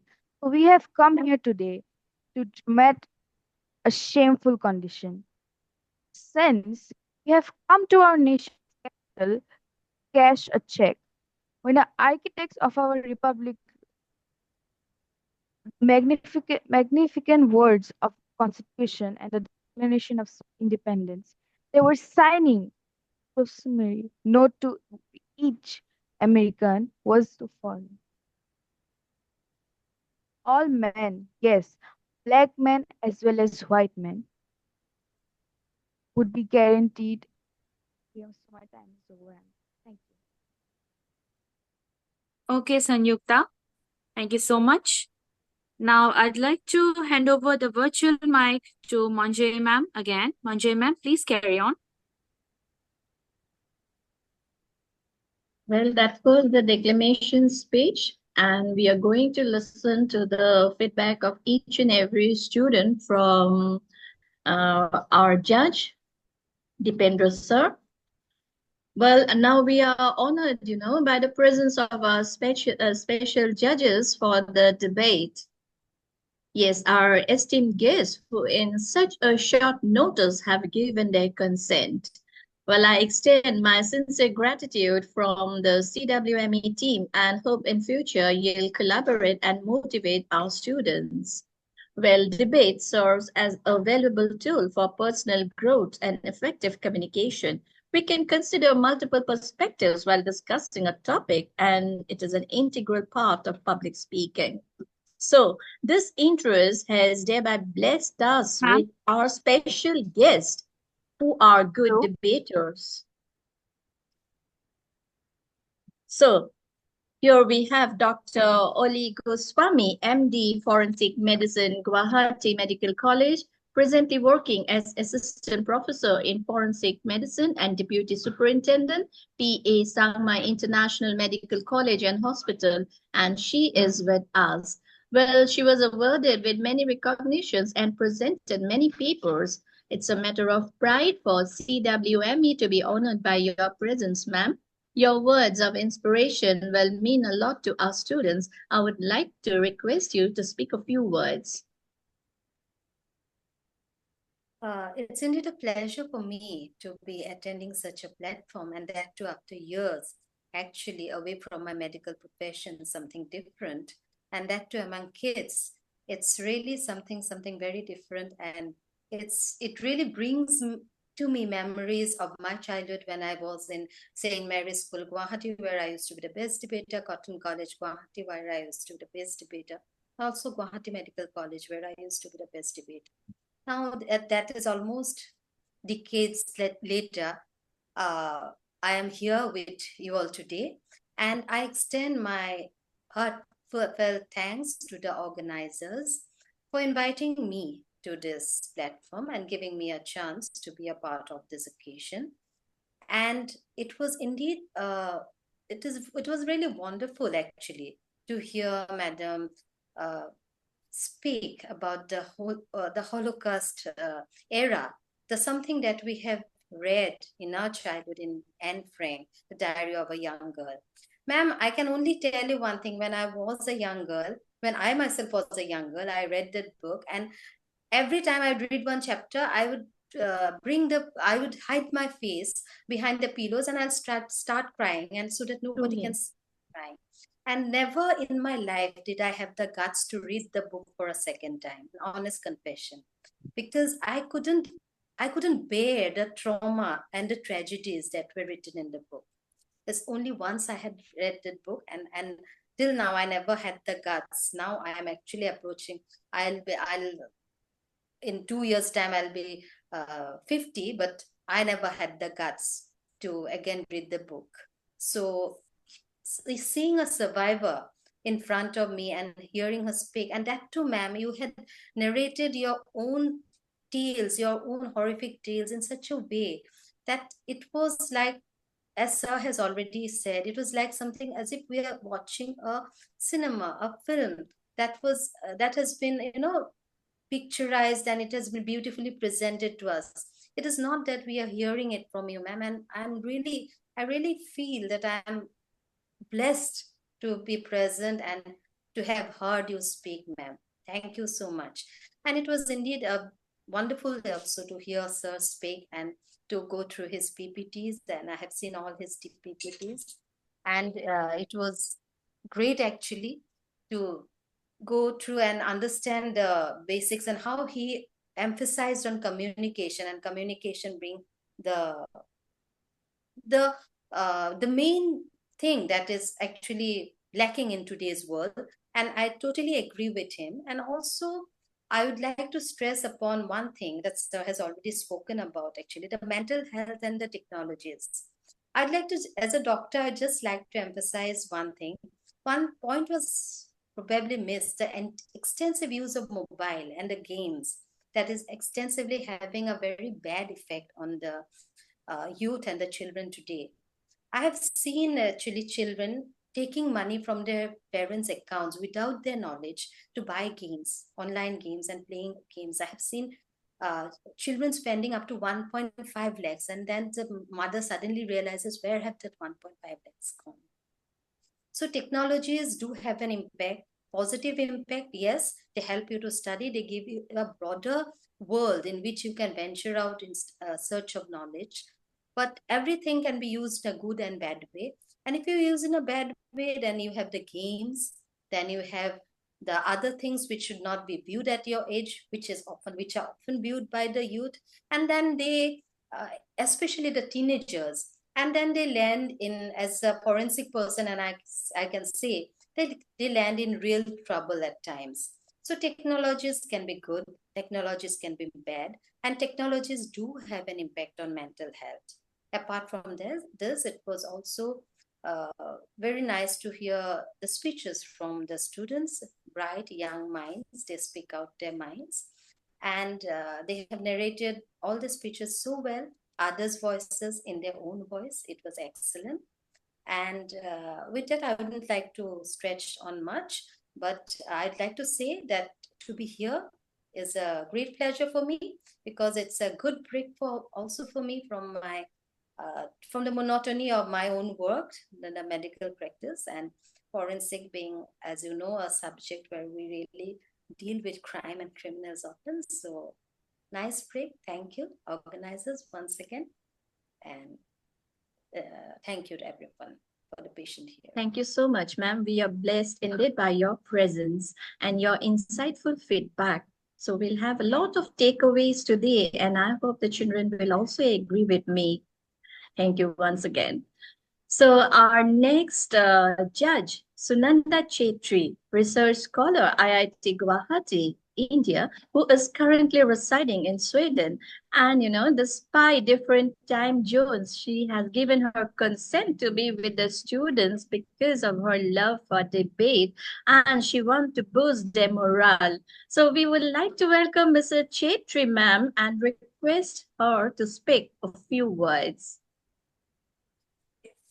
First, I'd like to just thank everyone present here, and especially Professor Rachna and Monjoy ma'am for providing me with this opportunity to be a part of such a wonderful event. I would also like to thank Madam Dorit and Dr. Majumdar for their lovely words, their keynote speeches. And I'd like to point out where Madam Dorit, I was really moved by your journey, whatever you faced, and how you overcome it. That's the main point that I want to stress upon, is like how you were determined to survive and to be what you are, to sing. You are a singer, yes, and to be is kind of an inspiration for not only the young minds that are present right in front of us, but to everyone, to all age groups, is to just believe in yourself and just struggle for the life. And that's really moving. And moving on to Dr. Majumdar and his his speech on communication is something that is a really important, that's something, a very important thing that he said here was how important it is to communicate right. And I be belonging to an entirely scientific field, just like Dr. Goswami over here. Would I think everyone would agree that communication is important in all the aspects of your day-to-day life, whether it be education, a scientific community, or talking day to day to someone. To someone, communication, the way of communication is very important.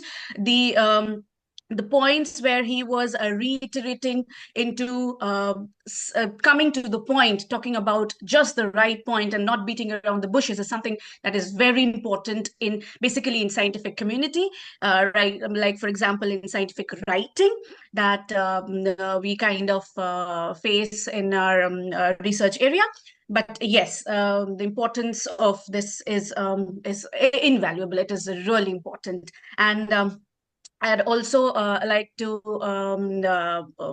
thank Dr. Oli Goswami's her take on the mental health and the role of AI here was so insightful. And yes, she was wonderful here. And not to forget all the participants, all the two things that we have come across, the extempore speech, the declamation speech, were fantastic. The participants are wonderful. It's really great to see people, having such clarity of thoughts at this age. I remember back at my age, when I was debating or I was performing extempore speech, we had to go through a lot of stress and think about the stage fright. Yes, Dr. Majumdar mentioned about the stage fright and how to overcome stage fright. And as he said, just go for it. Everyone has stage fright some at some point or other, but I think you should go for it, and you should practice, and that would make everything perfect.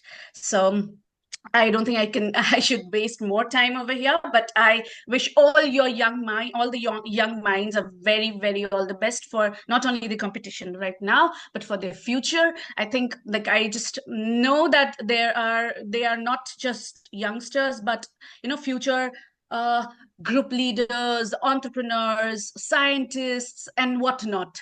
Right. So I just wish you all take home some of the, insights from all these wonderful people that you are, blessed to have, all Dr. Majumdar, Dorit, or Dr. Oli. So I think, yes, that's what you should do. And God bless all. I think I would stop and hand over to Monjoy, ma'am. Yeah. Thank you so much, for your motivational words. Our students are really enriched by these few words that you have spoken, and we would love to listen to you. We'll have to surely keep an event. What say, Rachna, ma'am? Yes. So we are blessed to have all of you in our event, in our workshop tonight. Manjuri, Okay, we now need it's separate events for all our guests tonight, all yes, our stalwarts. Separately, yes, we need to talk to them and listen to them, all of them. yes, surely. So now, before we begin with the debate, I would just like to request Majubin to just call one of our participants in the declamation speech who was just left. Yes, I ma'am. think It's Harshita Borwa. Harshita Okay. Borwa. Yes, ma'am. She was left. It was my mistake. So we actually had another participant declamation speech. Dipendra sir, I would like to request you to please take a note of hers as well. She is Harshita Borwa. Harshita Borwa, please switch on your camera and unmute yourself and please give your speech. Am I audible and visible? Yes, Harshita, you're audible and visible. Okay, thank you. First of all, greetings to everyone present here. And I'm Harshita Borwa, a student of class 10 studying in Marius Public School, Guwahati, Assam. So I'll speak on the topic Importance of Education by Malala Yousafzai. Uh, Education is one of the blessings of life and one of its necessities. Dear sisters and dear fellow children, we must work, not wait. Not just the politicians and the world leaders. We all need to contribute. Me, you, and we. It is our duty. We realize the importance of light when we see darkness. We realize the importance of voice when we are silenced. In the same way, when we were in Swat, the north of Pakistan, we realized the importance of books and pens when we saw guns. Why is it that the countries which we call strong are so powerful in creating wars, but are so weak in bringing peace? Why is it? Why is it that giving guns is so easy, but giving books is so hard? Why is it? Why is it that making tanks is so easy, but building schools is so hard? One child, one book, one teacher, and one pen can bring change to this world. Education is the only solution. Education is first. Education is neither Eastern nor Western, it's human. Thank you. Very good, Thank Harshita. you. Yes. Ma'am, can we start? Yes. So, Majubin, you can start with the debate competition. Okay. Thank you, ma'am. Hello, everyone. This is your moderator, Majubin Chaudhary. So today we are going to conduct a debate competition with budding talented children that we have today.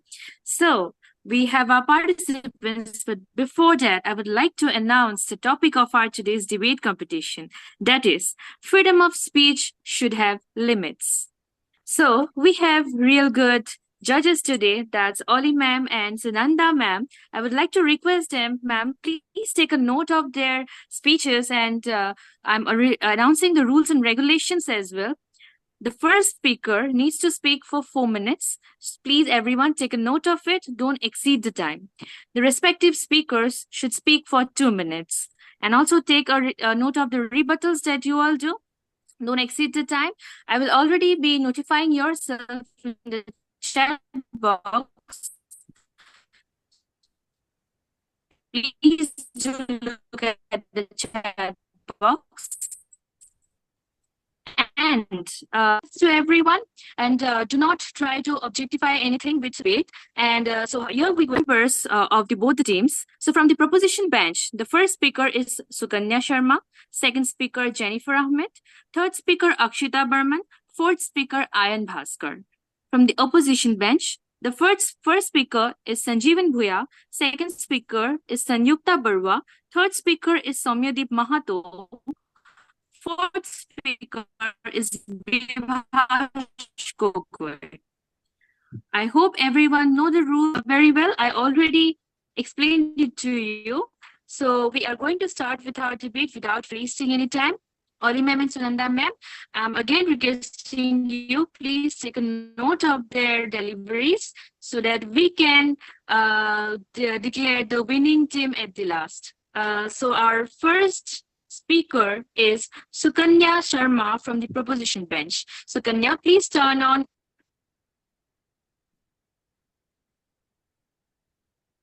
Thank you, Masharin. You have freedom to swing your arms and just where the other man's nose begins, said by Oliver Wendell Holmes Jr. Good evening, respected adjudicators, fellow friends, and dear guests. I'm honored to propose the motion today, which is freedom of speech should be limited. Before delving into the motion itself, I feel the need to define a few terms. The term freedom of speech seeks to describe a state where one is free to express one's opinions without any restriction. And by using the term limit, the proposition seeks to suggest a reasonable restriction put forth after sufficient consideration by a competent authority, which is selected and moderated by an unbiased and democratically elected government. Now, I would like you to imagine a world where everyone can speak as they please. A world where there is no such thing as sedition or defamation, where one can speak as much or as little as they please. Can you see the unfiltered hate towards minorities and oppressed groups blew its way towards a rebellion? The motion today reminds me of a social experiment called the Rhythm Zero, performed by a Serbian performance artist, Marina. This artist stood still while the people were allowed to use any of the items kept on the nearby table. And it began very tamely, with the people turning her around, thrusting her arms. Someone touched her somewhat intimately, and eventually it turned violent when her clothes were cut off and the same blades were used to slash into her skin just so someone could suck on her blood. This experiment came to an end with a gun pointed at her while her own fingers were being worked around the trigger. This testing of boundaries, escalation on observing the artist's commitment to her work, and the outright threat to her life is a testament to how far people are willing to go if the behavior is left unchecked.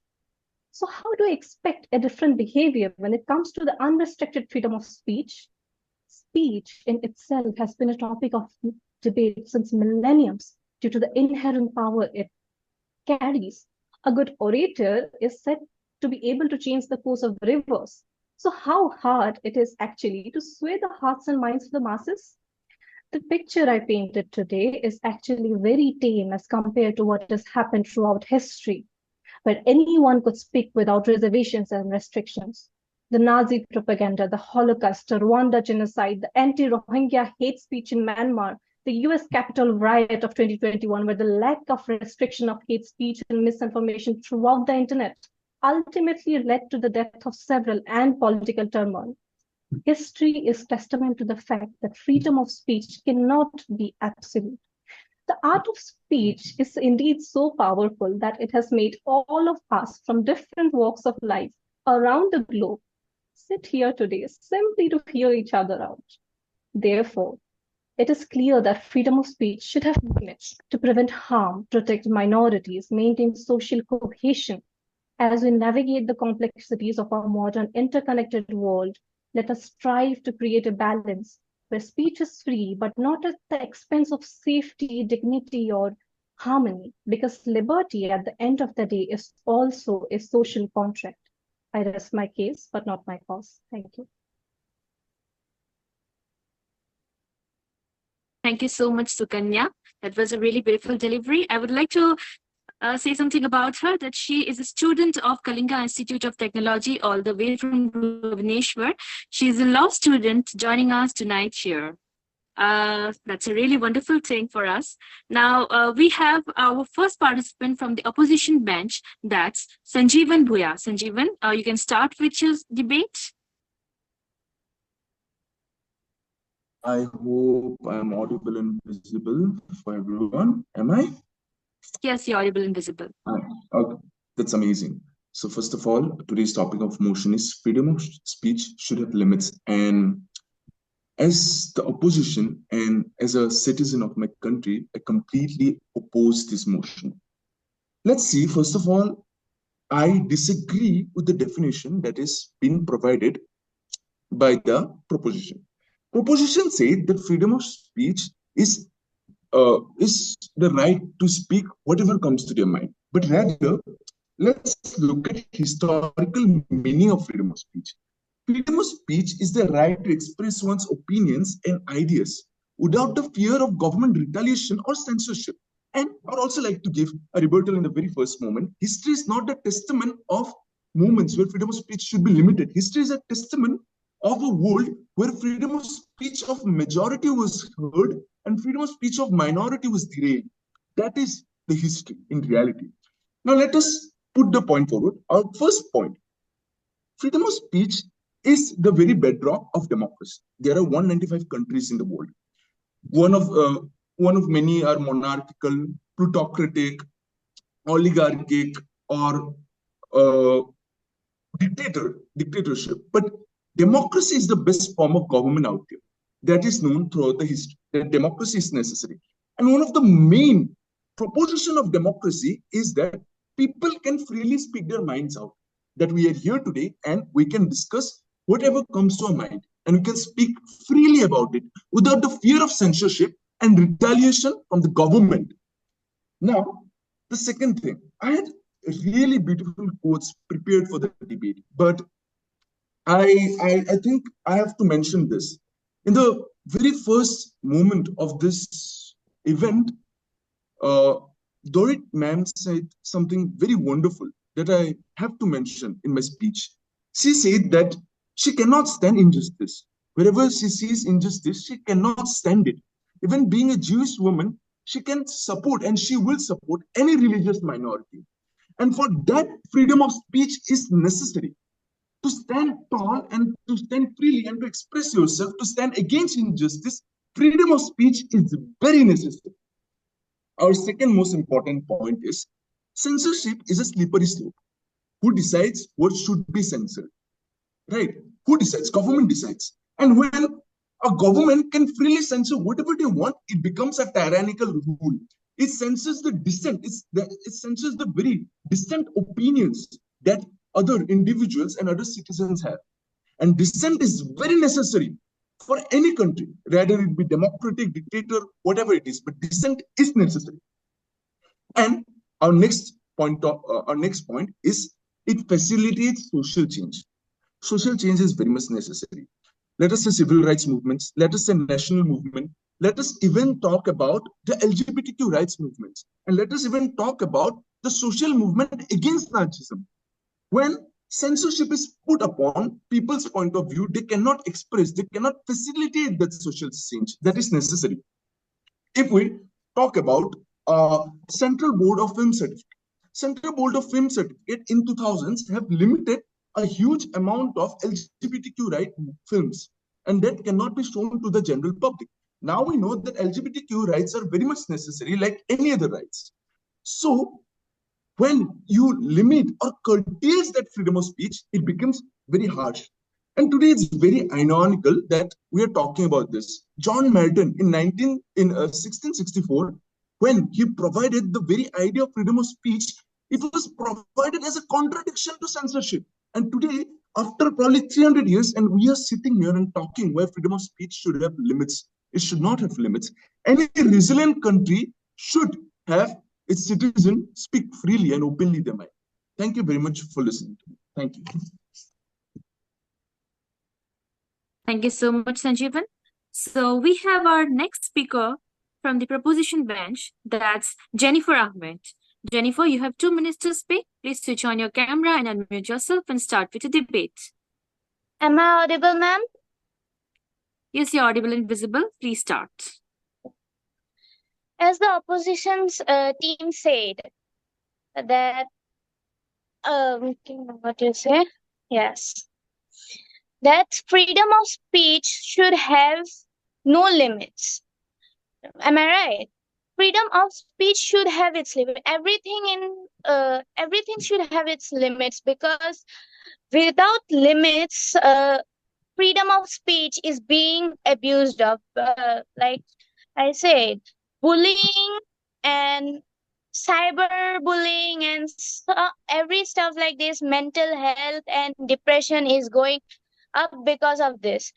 Like an average of 6% of adolescents engaged in bullying at school. This behavior is more prevalent among boys, 8% compared to girls, 5%. Why is this happening? It's because there is no limits to freedom of speech. Everyone is speaking, everyone is stating their own opinions without caring about the other person or the other person's feelings. They are making a joke of the other person by stating some things that are not that much of worth hearing or that much of appropriate to the other person. As the A.G. Gardiner said, as A.G. Gardiner said in his seminal work on rules of is not merely a personal entitlement, but a social contract. Just as individuals yield their private liberties to traffic regulations for collective benefits of safe and orderly travel, so too much must of we must recognize the necessity of curbing unrestricted freedom of speech to maintain social harmony. The Indian Constitution also states that provision for reasonable restriction, Article 19.2 embodies the principle ensuring the freedom of speech serves that collective goods without jeopardy and societal stability. My time is up right now, but I had some points at my hand. But this concludes my whole topic. Thank you so much, Jennifer. So now we have another participant from the opposition bench, that's Sanyukta Barwa. Sanyukta, please switch on your camera and unmute yourself and start with your debate.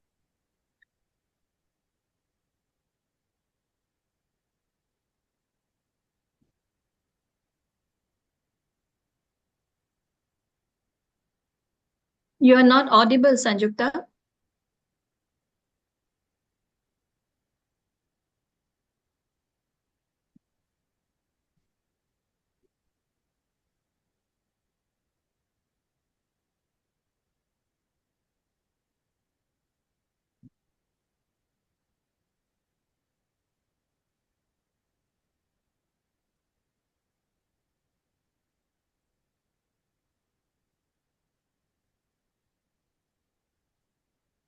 Sanyukta, better remove your earphones. I think that will work.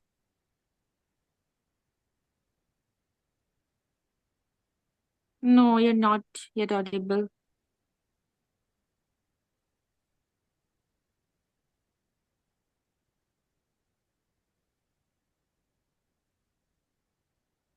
Okay, No. Sanyukta, do one thing. We can do one thing. We can shuffle your place. We can let Soumyadeep Mahato speak, and after that, you speak in place of him. That we can do. Okay.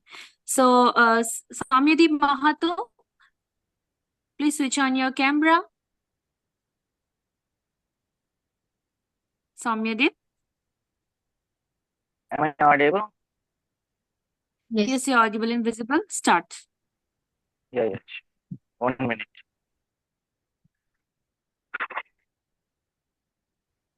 So today's topic is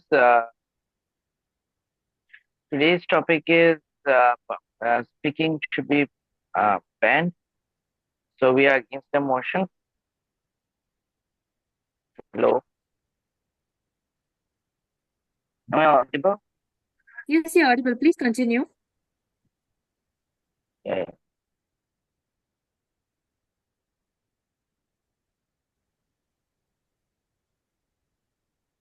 Samyadeep, you're audible and visible. Please continue.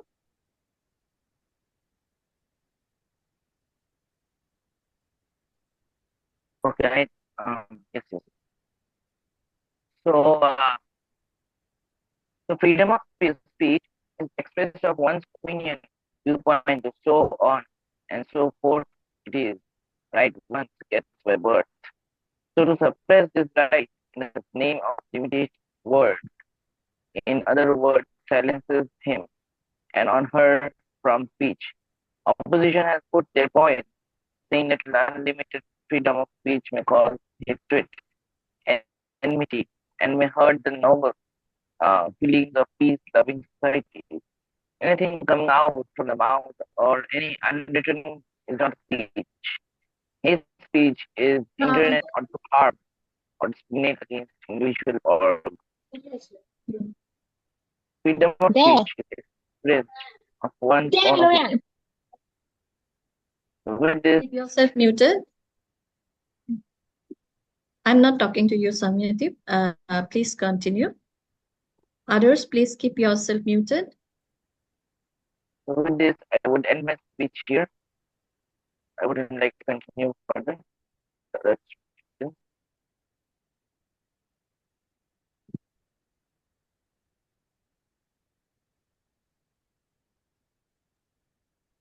Okay, that's it, Samyadeep.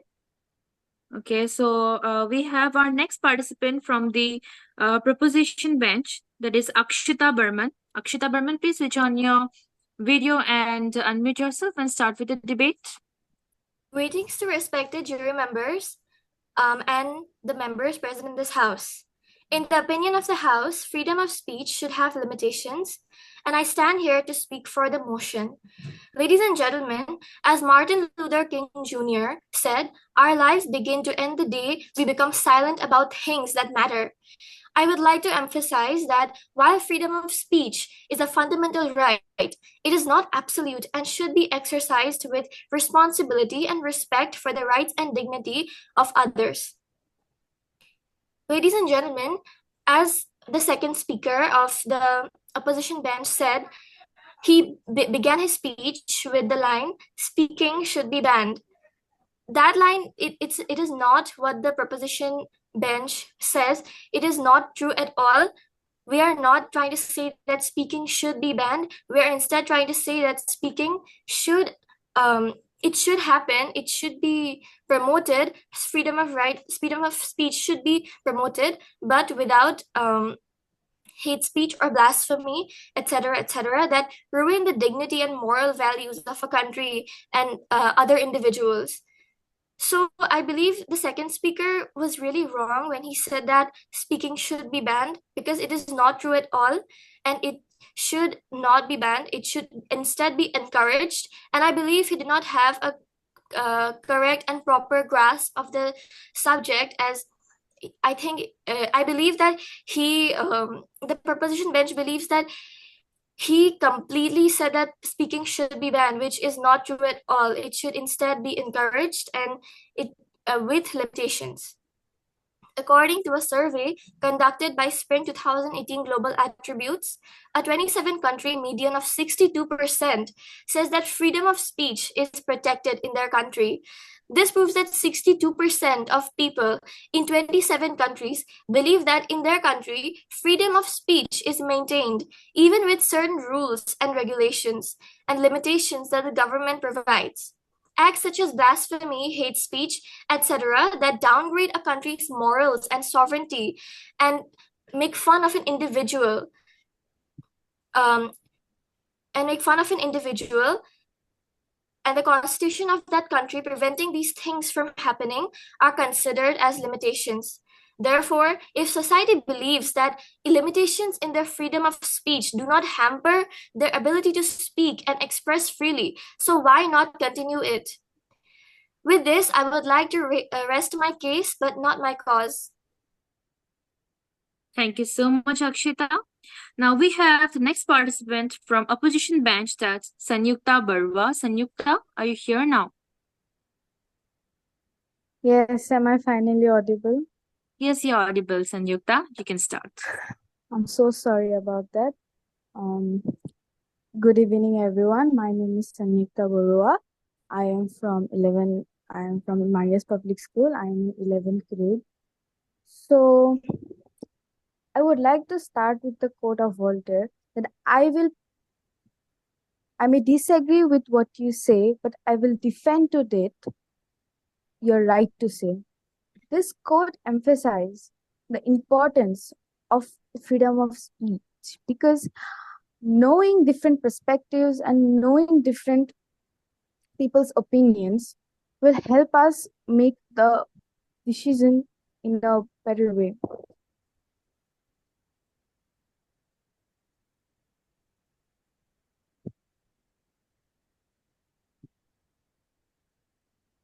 Sanyukta, you're again not audible.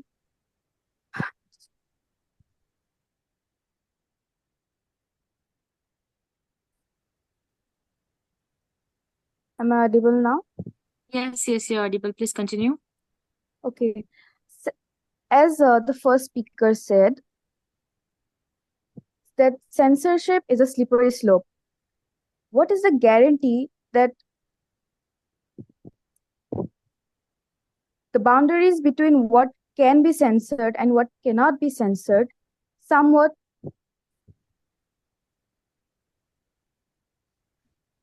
and uh, and censoring minority is a form of the rise to majoritism. And he's also agreed that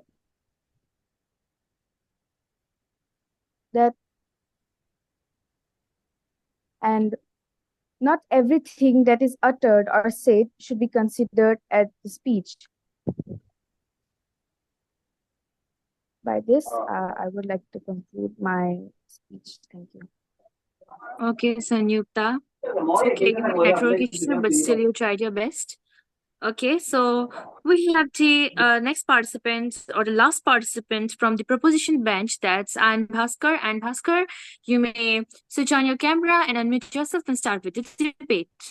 Am I audible and visible?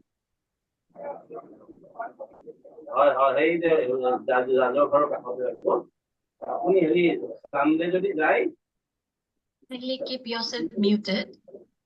I would request all the participants to keep yourself muted, and Ayan Bhaskar will continue with his speech. Okay, am I audible and visible? Yes. Greetings to the jury members and all the members present in this house. In the opinion of the house, freedom of speech should have limits, and I stand here to speak for the motion.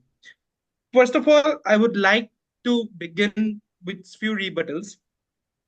Opposition has to go with the given definition.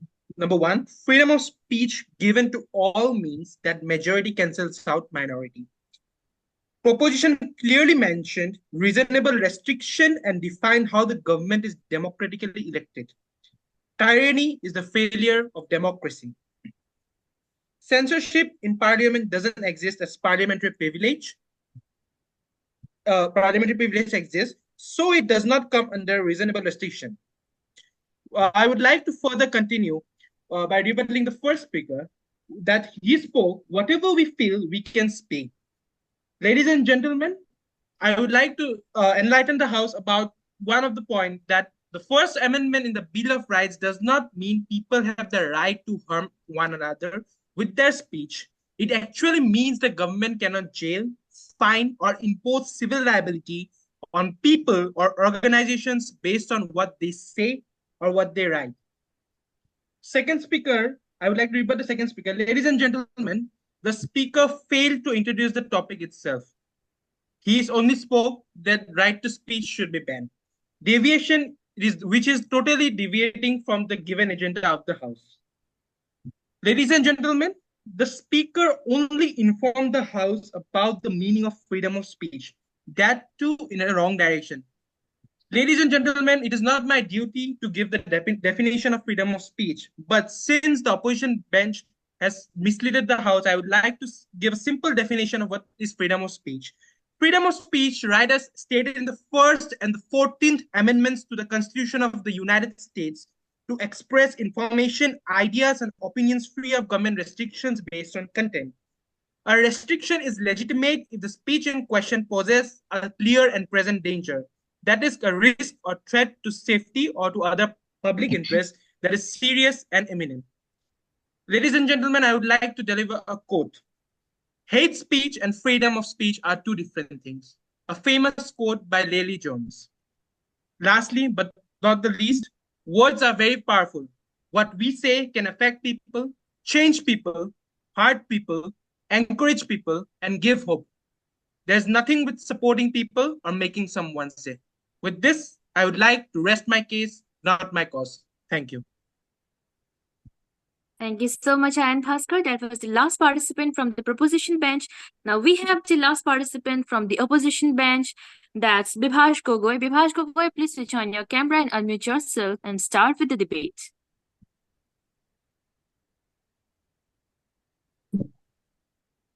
Good morning to all the participants and respected chair and my fellow members of the bench, both opposition and proposition.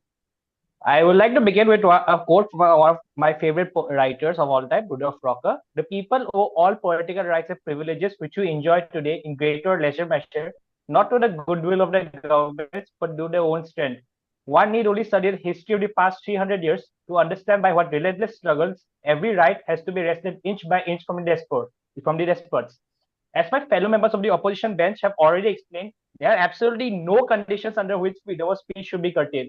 Freedom of speech is not merely a right granted by some benevolent authority. It is a fundamental aspect of our humanity. To speak is to be heard, to be recognized, and to exist as a sovereign individual. It is through our words that we challenge, resist, and envision new possibilities. Any restriction of speech is a restriction on our natural state of being and the individual self. Right to free speech is not given by the state or any other form of external authority. It is an essential part of human spirit and progress, existing as long as one is brave enough to use it. Any attempt to suppress one's right to speak their mind should be met with the fiercest resistance. Power and hierarchies operate only destructively, always looking to force every individual to the norms and conformities that the external authority considers normal and good, forcing every unique thing about the individual into a mechanical order devoid of human feeling. The right to speak out against such an order of things, to have the courage to do so, is the bravest defense of the individual self and our freedom. Even if there were conditions to where people could be barred from speaking their mind, who decides these conditions? Who decides that what speech can be punished and what shall be not? It is highly unlikely that the human race would ever find a supreme unbiased authority to decide what can or cannot be said, what is morally right and what is wrong. How can you ensure such an authority would take such decisions with a personal bias? It is understandable that some people might be afraid that such freedom might be used for spreading unwelcome thoughts and ideologies. However, the beauty of such freedom is that you have the right to speak out against such ideas and refute them among the masses. As the first speaker of the proposition bench already mentioned, about hate speech against minorities. I would like to argue that the only reason minorities are discriminated against is because minorities don't have the freedom of speech to speak out. It is a lack of freedom of speech instead of absolute free speech that is why minorities are in the condition they are in today. When harmful speech arises, it is through the exchange of free ideas that we can challenge and dismantle such notions. In conclusion, the absolute right to freedom of speech is essential for the affirmation of our individual sovereignty. It's a declaration that the individual cannot be ruled, that the individual will not be silenced. It is a cornerstone of our resistance against all forms of domination and control. Thank you.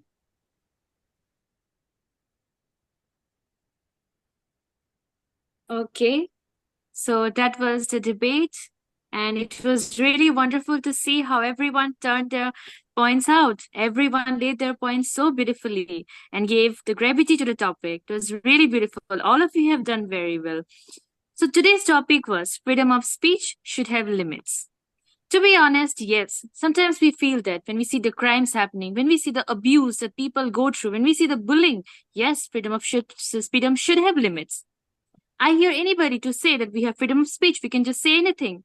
Posting someone's some bad comments in social media, criticizing them, that's not how you use your freedom of speech. Freedom of speech should have limits. But then, yes, here again comes the topic. If freedom of speech is being curtailed, what is a democracy? What is the use of democracy? There is no use of democracy. So it's a very diplomatic topic. We cannot actually get into a conclusion, but still, our debaters actually gave a good debate and good topic to this, good gravity to this topic. So it was wonderful to see how they worked so hard to give in the best to the topic. You all really rocked it. All the best for your future. Now I hand over the virtual mic to our host, Manjay Sharma ma'am. Ma'am, please continue. Please start. Thank you, Majubin. And that was a splendid debate presentation. Well, I would like to congratulate all of our participants in the debate. You all have done a wonderful job, students. So now I would like to request our judges to give their feedback on our participants. Our judges, Goswami ma'am.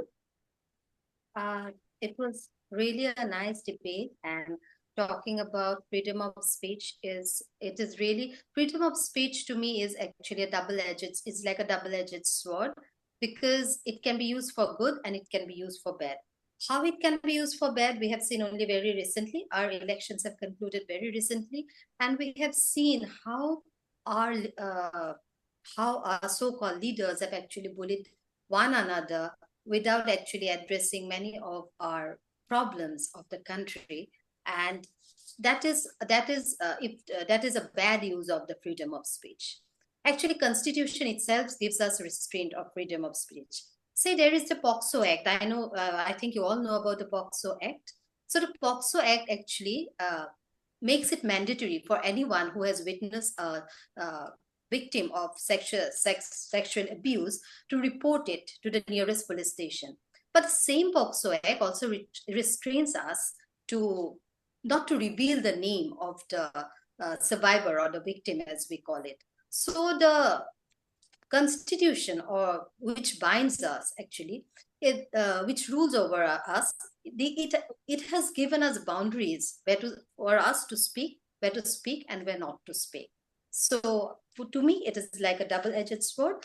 And just a few points I'd like to say. If this is a parliamentary form of, firstly, I always believe that debate should always be held not online but offline, because that also shows their body language, which is very important for any debating competition. Secondly, if we are following the parliamentary form of debating, then it should always begin with respected speaker, sir. There should be a speaker. And it should always begin with respected speaker, sir, or speaker, ma'am, in the opinion of the House. There is no need to give any self-introduction, because self-introduction is already given by the host. And thirdly, one more point is that the point should be short. It should be short, but it should be self-explanatory. It should not be, it should not be vague. We should not be searching the meaning from the points. It should be short, but they should be self-explanatory. And those who have this special capability of adding humor, they can add humor, because everyone cannot do it. And there is no need for every participant to bring about humor in their speech, but a little bit of humor can always give, it is like a gush of fresh air to the debating environment. So thirdly, Akshita has said speaker, sir, but I think speaker, I think she had said in the opinion of the House, but she said that respected gentleman and ma'am, something like that. But please restrict it to speaker, sir, or speaker, ma'am. That, I think, it's if we are following the parliamentary form of debating. Then Ayan Bhaskar, he has started with the rebuttals. I'd like to advise him to take the rebuttals to the end. Put your subject first. What are your contents? Otherwise, his content was good. But whatever your content is, first put your own views forward. What are your own views? Then go for the rebuttals. That is very important. And thirdly, don't give self-introduction. And lastly, when you are going for a debating competition, have that killer instinct. Know what I am saying is right.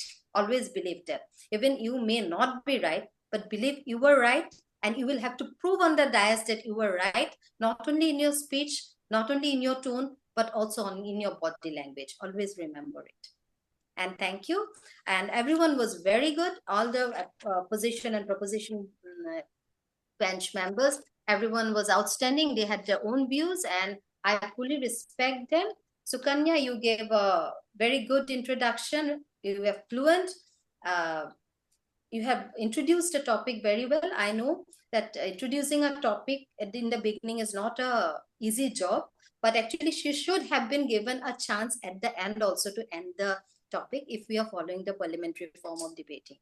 She should be have given at least 1 minute or so to put an end to the entire debate. So with that, I would like to congratulate everyone. Everyone is a winner. Of course, there will be a difference of marks, that is it, but nobody is loser. Everyone is a winner. Everyone has put their views forward, their own views. So good luck for the next time, everyone. And I really enjoyed it. Thank you. Thank you, ma'am. Thank you so much, ma'am, for your valuable inputs to each one of our participants and individually the flaws that you had pointed out. I think it will be very beneficial for them. Thank you. So now I would like to request Mrs. Sunanda Chetri ma'am to kindly give her feedback. Yeah, yeah, if you could listen me. It was a wonderful debate to witness. I would like to say that first. And I would completely agree with Dr. Oli Goswami on her takes about the parliamentary style of debating. But okay, so I would like to start with the affirmation side, that is Sukanya, as Dr. Goswami said, you were wonderful. The definition of like the start of the your debate was with the definition and an example. But as again, I also agree with Dr. Goswami here. She should have been provided at least a minute to conclude at the end, which would have been an entire completion of the circle. But other than that, you were very good. You had that fluency, and your ideas were very straightforward and very directed, and had no digression whatsoever. And then I'd also like to talk about Sanjeevan from the objection, from the opposition side. And he too was very good in actually redefining his point of view on the topic of the House. And and also he provided with several examples about the civil rights, or be it the LGBTQ community rights, and enlightened towards his cause. I would also like to make a point that I think I noticed in case of Ion, though his time was just it's everything was fine according to me, but something that when you have a very uh, small amount of time, 2 minutes, you need not always address ladies and gentlemen every time you start a sentence. As Dr. Goswami said, it is actually as addressed as speaker. But if you have a stipulated amount of time that is so short as 2 minutes, I think you should just stick once or twice on addressing the gathering or speaker, or whomsoever you're addressing actually, and actually emphasize more on the points. And this is also to everyone that first put your point forward and then go for a rebuttal. But I was also like to mention that I was quite impressed with the way Akshita's rebuttal came up, and the rest, all of them were very good, very good. Be it Jennifer, be it Soumyadeep, Samyukta, and even Bibhash. Yes, all of them had wonderful points, and they had they bring about the entire debate very, very, very well. And I'd like to congratulate everyone. All of you are winner. There's nothing called as losers or winners. All of you are winner here. It was a wonderful event. Thank you. Thank you so much. As you rightly said, ma'am, all are winners. No one is a loser. Well, indeed, today's workshop is an endeavor to make the interested students in the art of public speaking to further honed their talents with the valuable inputs of our distinguished guests and the authentic feedback of our judges. Well, the extempore declamation and debate competition were held as means of communication skills, which are all integral part of public speaking. We'll continue on this journey if students show this great interest and we have distinguished guests like you all to grace our events. Well, now I would like to request the founder and mentor of CWMA, Mrs. Rachana Chakraborty ma'am, to deliver her speech and also give the vote of thanks. Thank you so much, Manjuri. But before I start, I know we are running short of time because the speeches were excellent. But before that, just a two-liner from Dorrit ma'am, because she is there from the beginning in spite of her age. So, ma'am, how did you feel about our kids in their speeches? Just a small two-liner to wrap it up. Please don't mention my age. Age is only a number. True, Listen true. to everybody. I felt 25. See, I am impressed that there are so many young people who are thinking and who are not bystanders. And I think being a bystander, no matter what your age is, that's criminal, because it doesn't matter whether it's happening in Timbuktu or next door. It is never them, it's all us. I thought it was very passionately introduced. Some people were shy and worried. As a public speaker, I cannot work with notes. I cannot work with notes. I have to ad-lib because I need to have the feeling of the public, depending what age they are, what their interest is. So you have to really integrate with all the speeches and the people who you are talking to. Now, as far as the freedom of speech is concerned, that is a very, very two-sided story. They say that words are stronger than a sword. But if you're giving the freedom of speech, freedom is again to be understood in many ways. You can encourage people, you can talk about freedom, love, and peace. You can also speak freedom of speech, of hate, of killing, of persecution. So therefore, it is a very responsible thing to say freedom of speech. A freedom of speech is never free. It has to be done by people who are responsible, because hiking people up into killing each other, they should be locked up.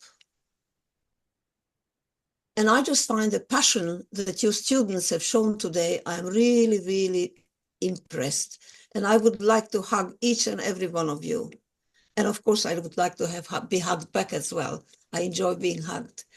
Thank you so much for inviting me. It was such an honor, a privilege, and of course, such a pleasure. I think I got younger 10 years by getting inspired by so many sincere young people. And for you to organize it, well, I think please do it again. And I'd like to come. And thank you very, very much for that lovely gentleman, doctor. And thank you so much. You have told me such lovely things. You see, if you see, I went on the inside. Good luck to everybody. Be true to yourselves. And I hope I can come and talk to you again. Good luck. Thank you so much, ma'am. And we will surely have a separate event for you with the kids, you with the kids, and they will ask you a lot. But since we are running short of time and all are busy with their, and here in India, it's already late. So I would just like to thank each and everyone, especially all my guests who have joined. And of course, my small little tiny children who are there. I was too much excited. There was a lot of discussion in the WhatsApp group, and they were like about each and every small thing.